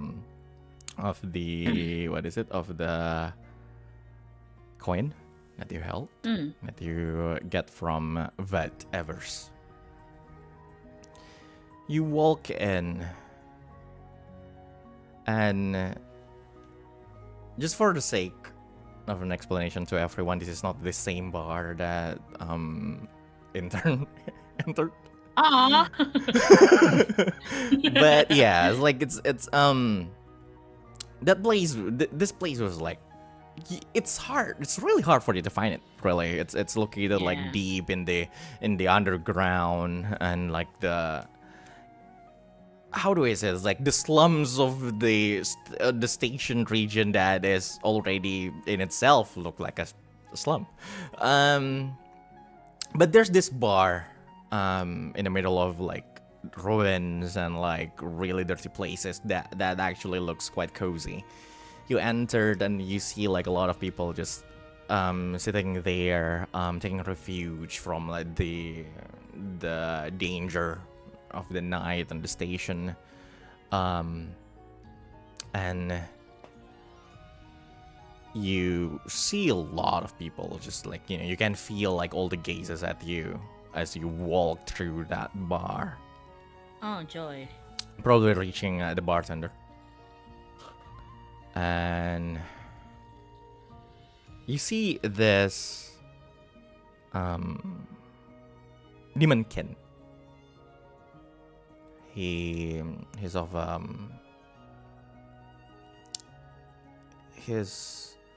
he has the feature of wolf ears, wolf tails, but still a face of a human. Noticing you, he was like wiping some glass. Like he walks to you and like leans. This is not a place for a little girl, unless you have something else to do here.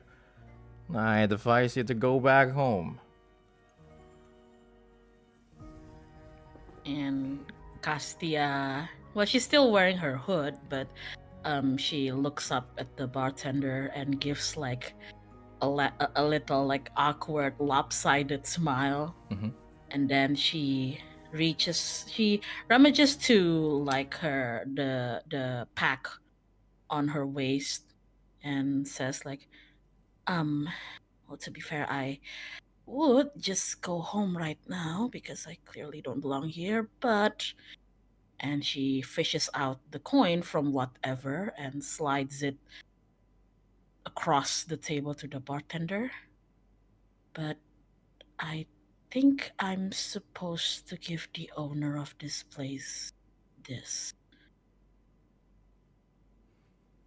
He hasn't touched the thing. It hasn't. He doesn't touch the coin, but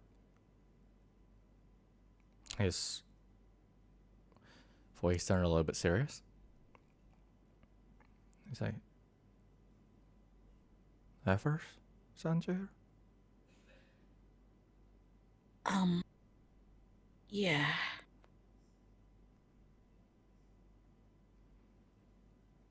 I see. He take that coin and basically just look at it. He taken a magnifying glass and look at it through it, and yeah, it's real. Ever so. He looked to the side and nods towards someone. At that point, a lot of people just start to stand up. And some of these people basically just pat like most of the customers, like telling them to stand up and like basically just shoo them away out of the Oh my out gosh. of the place. The door is closed then. Unlocked. So now there's only you and this guy, this bartender, and two others. Both of them take out their weapons and put it like on a table really far away from them. Like in a corner, and like they start to move like towards the door. Looks like they're looking out through like the door, trying to listen in to everything and look at the window, like trying to look, making sure that nobody approach that place. Castia's like, is this normal? What is He looks at you. The hood is the right decision. So you're a Nephilim. Well, yes. It's fine. It's really for your safety. We can't exactly talk about Elsmeri with a lot of people around, so just you can put your guard down. It's fine. And Castia, well, she pulls her hood down, but she doesn't really take off her cloak. So it'll still be difficult to see her wings, but to an outsider you could see that something is, like ruffling within her cloak. Mm-hmm. As if she had her wings like tightly coiled around her body, and now she's like, relaxing them a little bit. Mm-hmm. And then she just nervously looks at the bartender. So I'm guessing you're the owner of the bar? Oh yeah, you can call me Midnight.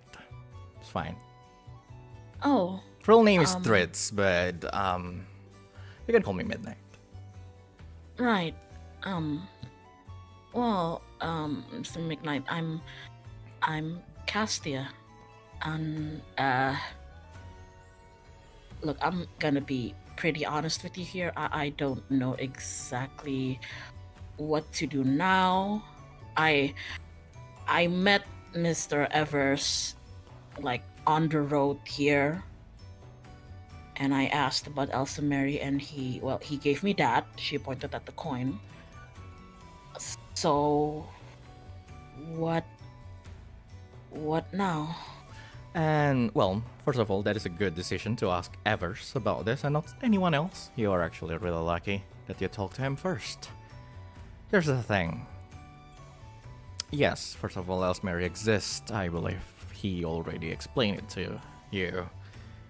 Mm. Second of all, I can get you there. At least around the vicinity of that place, as, well, it's not exactly a place for my kind, if you get what I mean. Mm. I see. So you can get me there. Can I ask how that works? Oh, well. He pointed to himself and two of his friends, like each on like the door and the window. We will be able to personally escort you to Floria. Probably there's only two problems here. It's the chasm and Nightingale, the station master. Oh, right. Wait, what about the chasm and what about Nightingale? Well, okay. From the station, there's a passage towards Floria region that is a long-ass bridge Mm. through the chasm. I believe you already know what the chasm is. It's a really dangerous place, It's for all I know. Yes, monsters and the other things that I can't exactly explain. If we can go through that way, we will need to go to the bridge. We will need the permission of the station master. I'm sorry, kid. You're 5 years too late.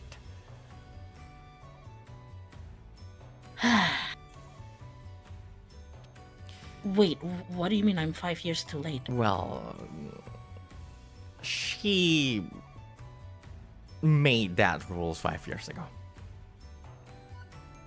Great. She took control of the And- bridge 5 years ago, and usually we can just cross that bridge, but unfortunately we can no longer do that right now. So either you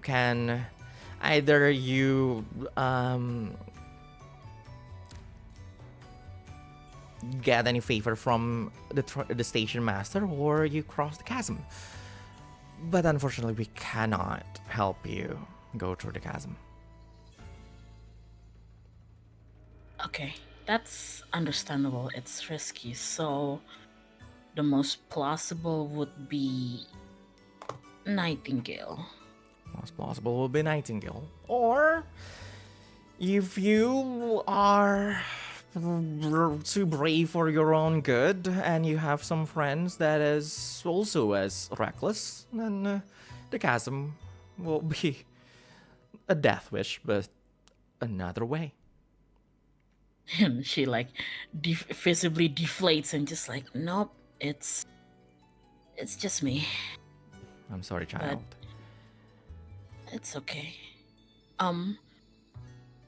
Look, Mr. Midnight, okay, hypothetically, if I do somehow miraculously get Nightingale's permission or some kind of permission that would let me pass, you're saying that you all would escort me? Yes. Personally, the three of us. Well, of course, I won't expect you to immediately trust us. After all, we are just some random people that you gave a coin to. So I will advise you to get some friends to go with you. But we are willing to help. That's great, but I was thinking more of, what are you expecting me to give in return? Nothing. Let's just say we owe Evers and Elsmeri. I He put like this he basically pulled like a photo frame from like his side and put it on the table, on like the bar in front of you. You see like a photo of like these three people that you are looking at right now, and inside the photo, like the three of them are standing with two Nephilims, basically. Ah. I see. Is it safe for me to assume that you've never been inside of Elsa Meriden? Unfortunately, no. Once they're in, there's no way out. Oh. So I guess the vow is a real thing, huh? Look. He smiles. We will be able to help you out to get to Elsmere. But if along the way in Floria you change your mind, I don't think there's anything we can do about it. But I can see that you are just dying to get out of this place. That's well, that's one way to put it. I think, well, considering that I'll also need to think of how we'll get through the bridge or the chasm, I think I'll definitely need some time. Take your time, kiddo. He then pushed like the coin back to you. Just keep that. Really, really safe with you. Right.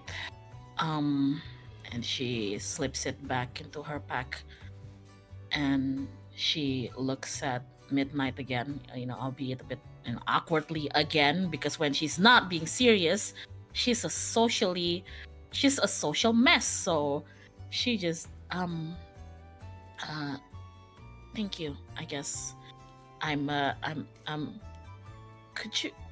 you guys gonna bring your customers back in? I feel terrible that It's fine. Those fuckers will just go back when we're open. Right. Okay. I'll go now. But again, thank you. Of course. Take care, child. And she approaches the two people at the door, and she just she looks at them each, and just like A and then B, and she's just like,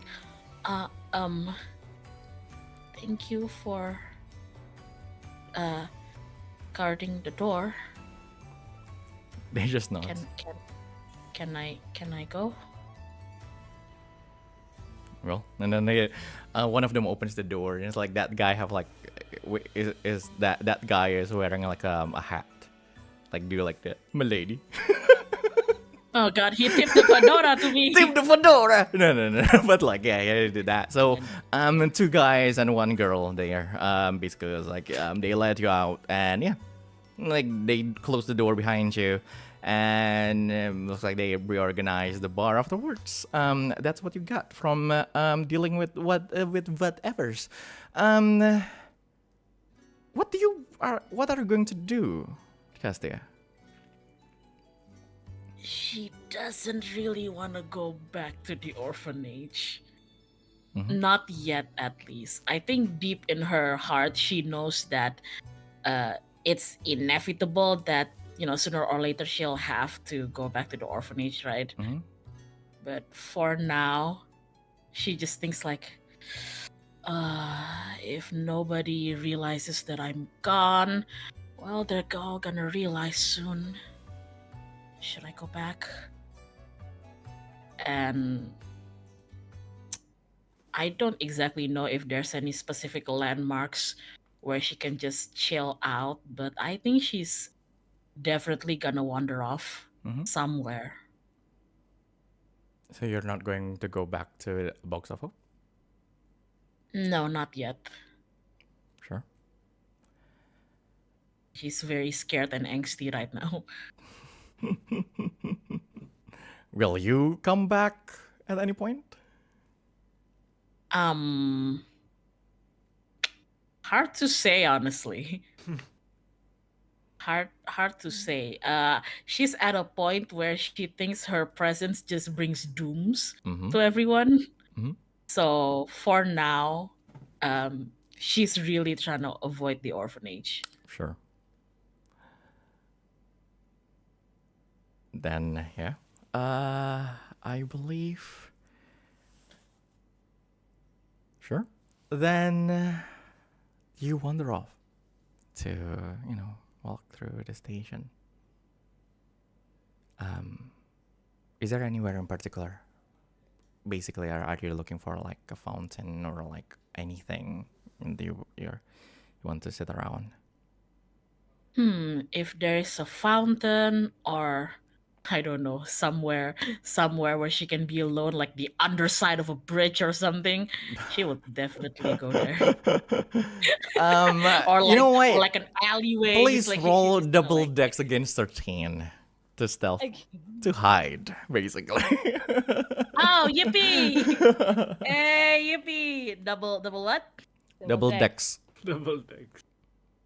Double dex against. I don't think even my 13. 13. Wow, doubles! Double, but it's a 3. So are you going to accept that 6? 3. Even if Basically, you I have change to it into- have critical. Yeah. Now I'll accept it. Sure. Even critical's not gonna go So past her. you try to find the best place to hide, right? And you found like this makeshift playground, basically. A little bit dim. It's like the area is a little bit dim. The air is really, really cold at night. You spent a long time to find the bar, and you took some really long time to get to, to find a place, for,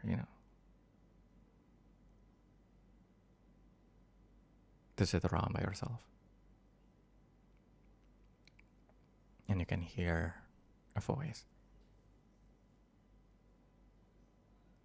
coming from the side. You're hard to find, Castia Kane.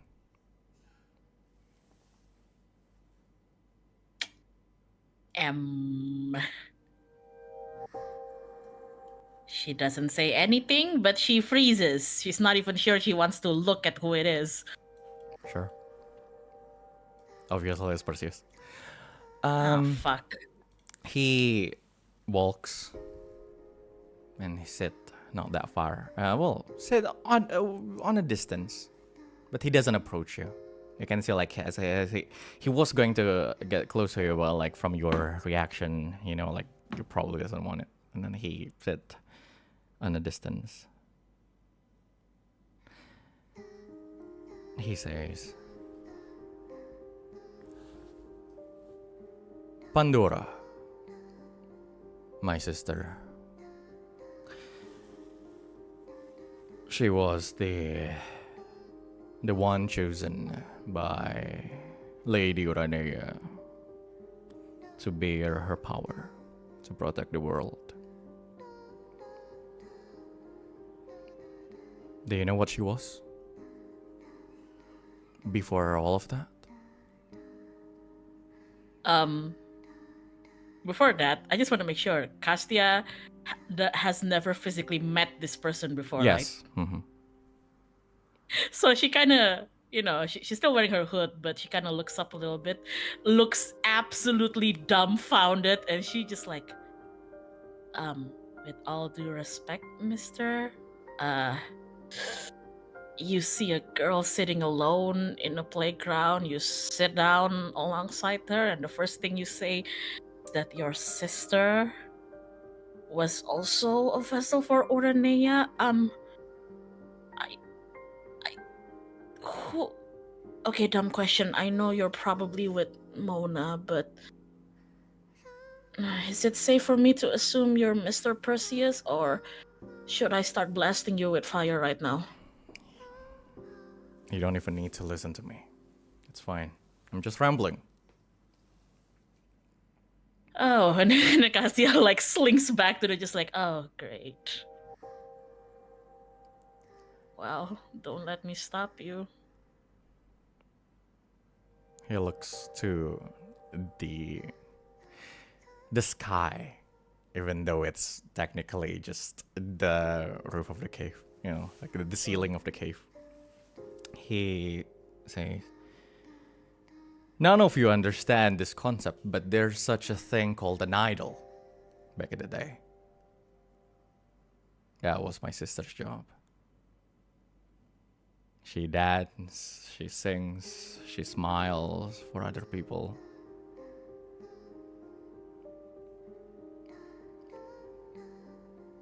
And after that, she became the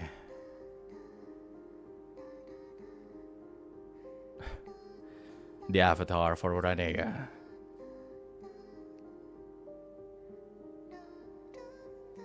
So for her whole life, the only one who saw her as a person was me. And a few others.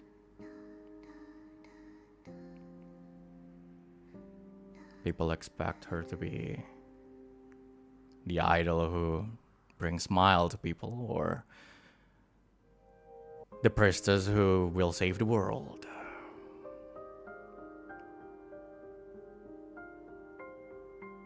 So I understand why you don't want this. And none of us should be forcing you for that.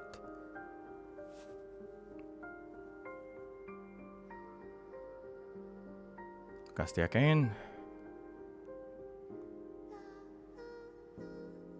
I can personally get you to Floria.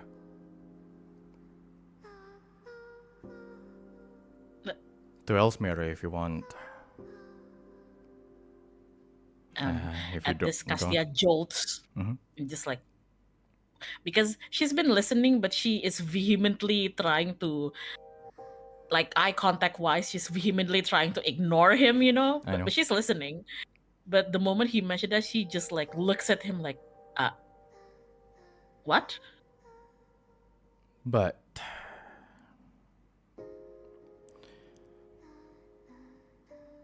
before you go, find your life somewhere else. You need to know that your father needs help.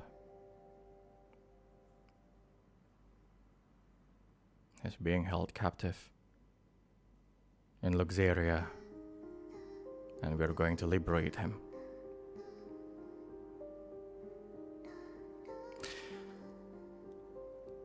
It will be good if you are willing to help us. And afterwards, if you don't want to be called the Maiden of Ignis or help us on any other thing, then that will be fine. I will personally bring you to Floria to safety.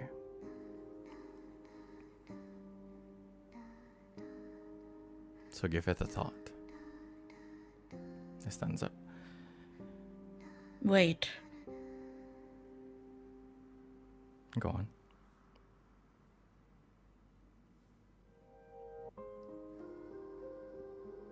It's been about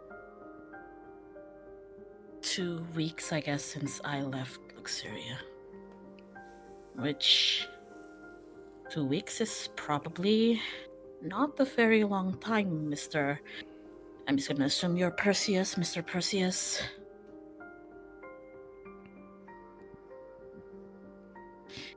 I've spent 2 weeks having people call me the Maiden of Ignis or whatever. Look, about my father thing, I'm gonna need to process the fact that he's, captured? Okay. You know damn well that I would help him, but about the Elsmere thing, I've spent about 2 weeks with people saying that I'm the maiden, a vessel, whatever. But more than that, I've lived as a Nephilim for 16 years now, which is far longer than 2 weeks. And if there's anything I learned, Mr. Perseus, is that people might not lie, but sometimes they don't lie, but sometimes they just don't tell the entire truth. And I'm happy, I guess, surprised, happy that you, out of all people, would just straight out help me go to Elsumeri, but that can't be it, right? Like, all this effort, all those time, sending Mona to find and persuade me to go here, and now you have me here. I'm here. The maiden, the vessel, the whatever. You could very much, well, whatever you need out of me, you could very much do whatever you want to me, force me to do whatever, force me to die even for whatever cause it is you're championing. And I'm right here, and what you're just telling me that you gladly let me run away from this fate, like scot-free. That can't be it, right? He looks at you. I can't just run, right? All I want is for you to see what we do and how we do the things that we do. In the hopes that after seeing it, you will decide to come with us willingly. If you don't, then that will be our loss.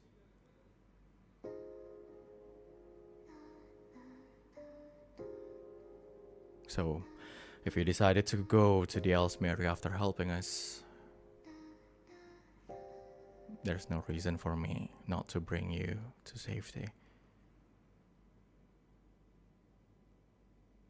I just hope that you may change your mind. That's it.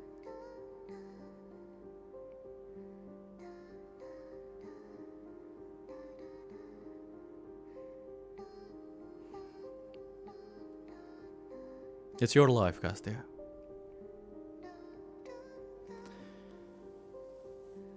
Don't let anybody else say that it's not.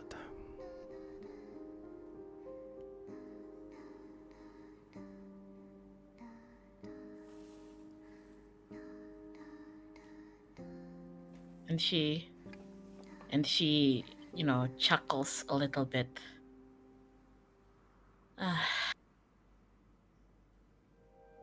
Yet you have yet to answer my question, Mr. Perseus. Like I said, I know you're not lying. Just there's still some things that you can't or won't tell me, right? But I guess that's fine. It's not like I can force you to tell me.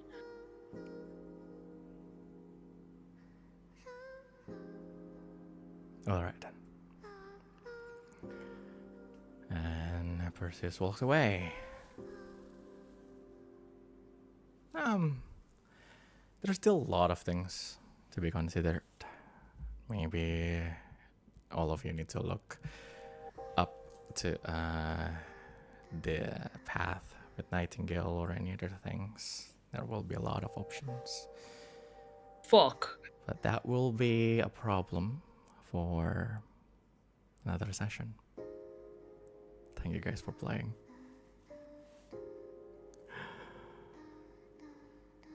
And for the viewers, Thank you guys for being here. If you like this type of content, don't forget to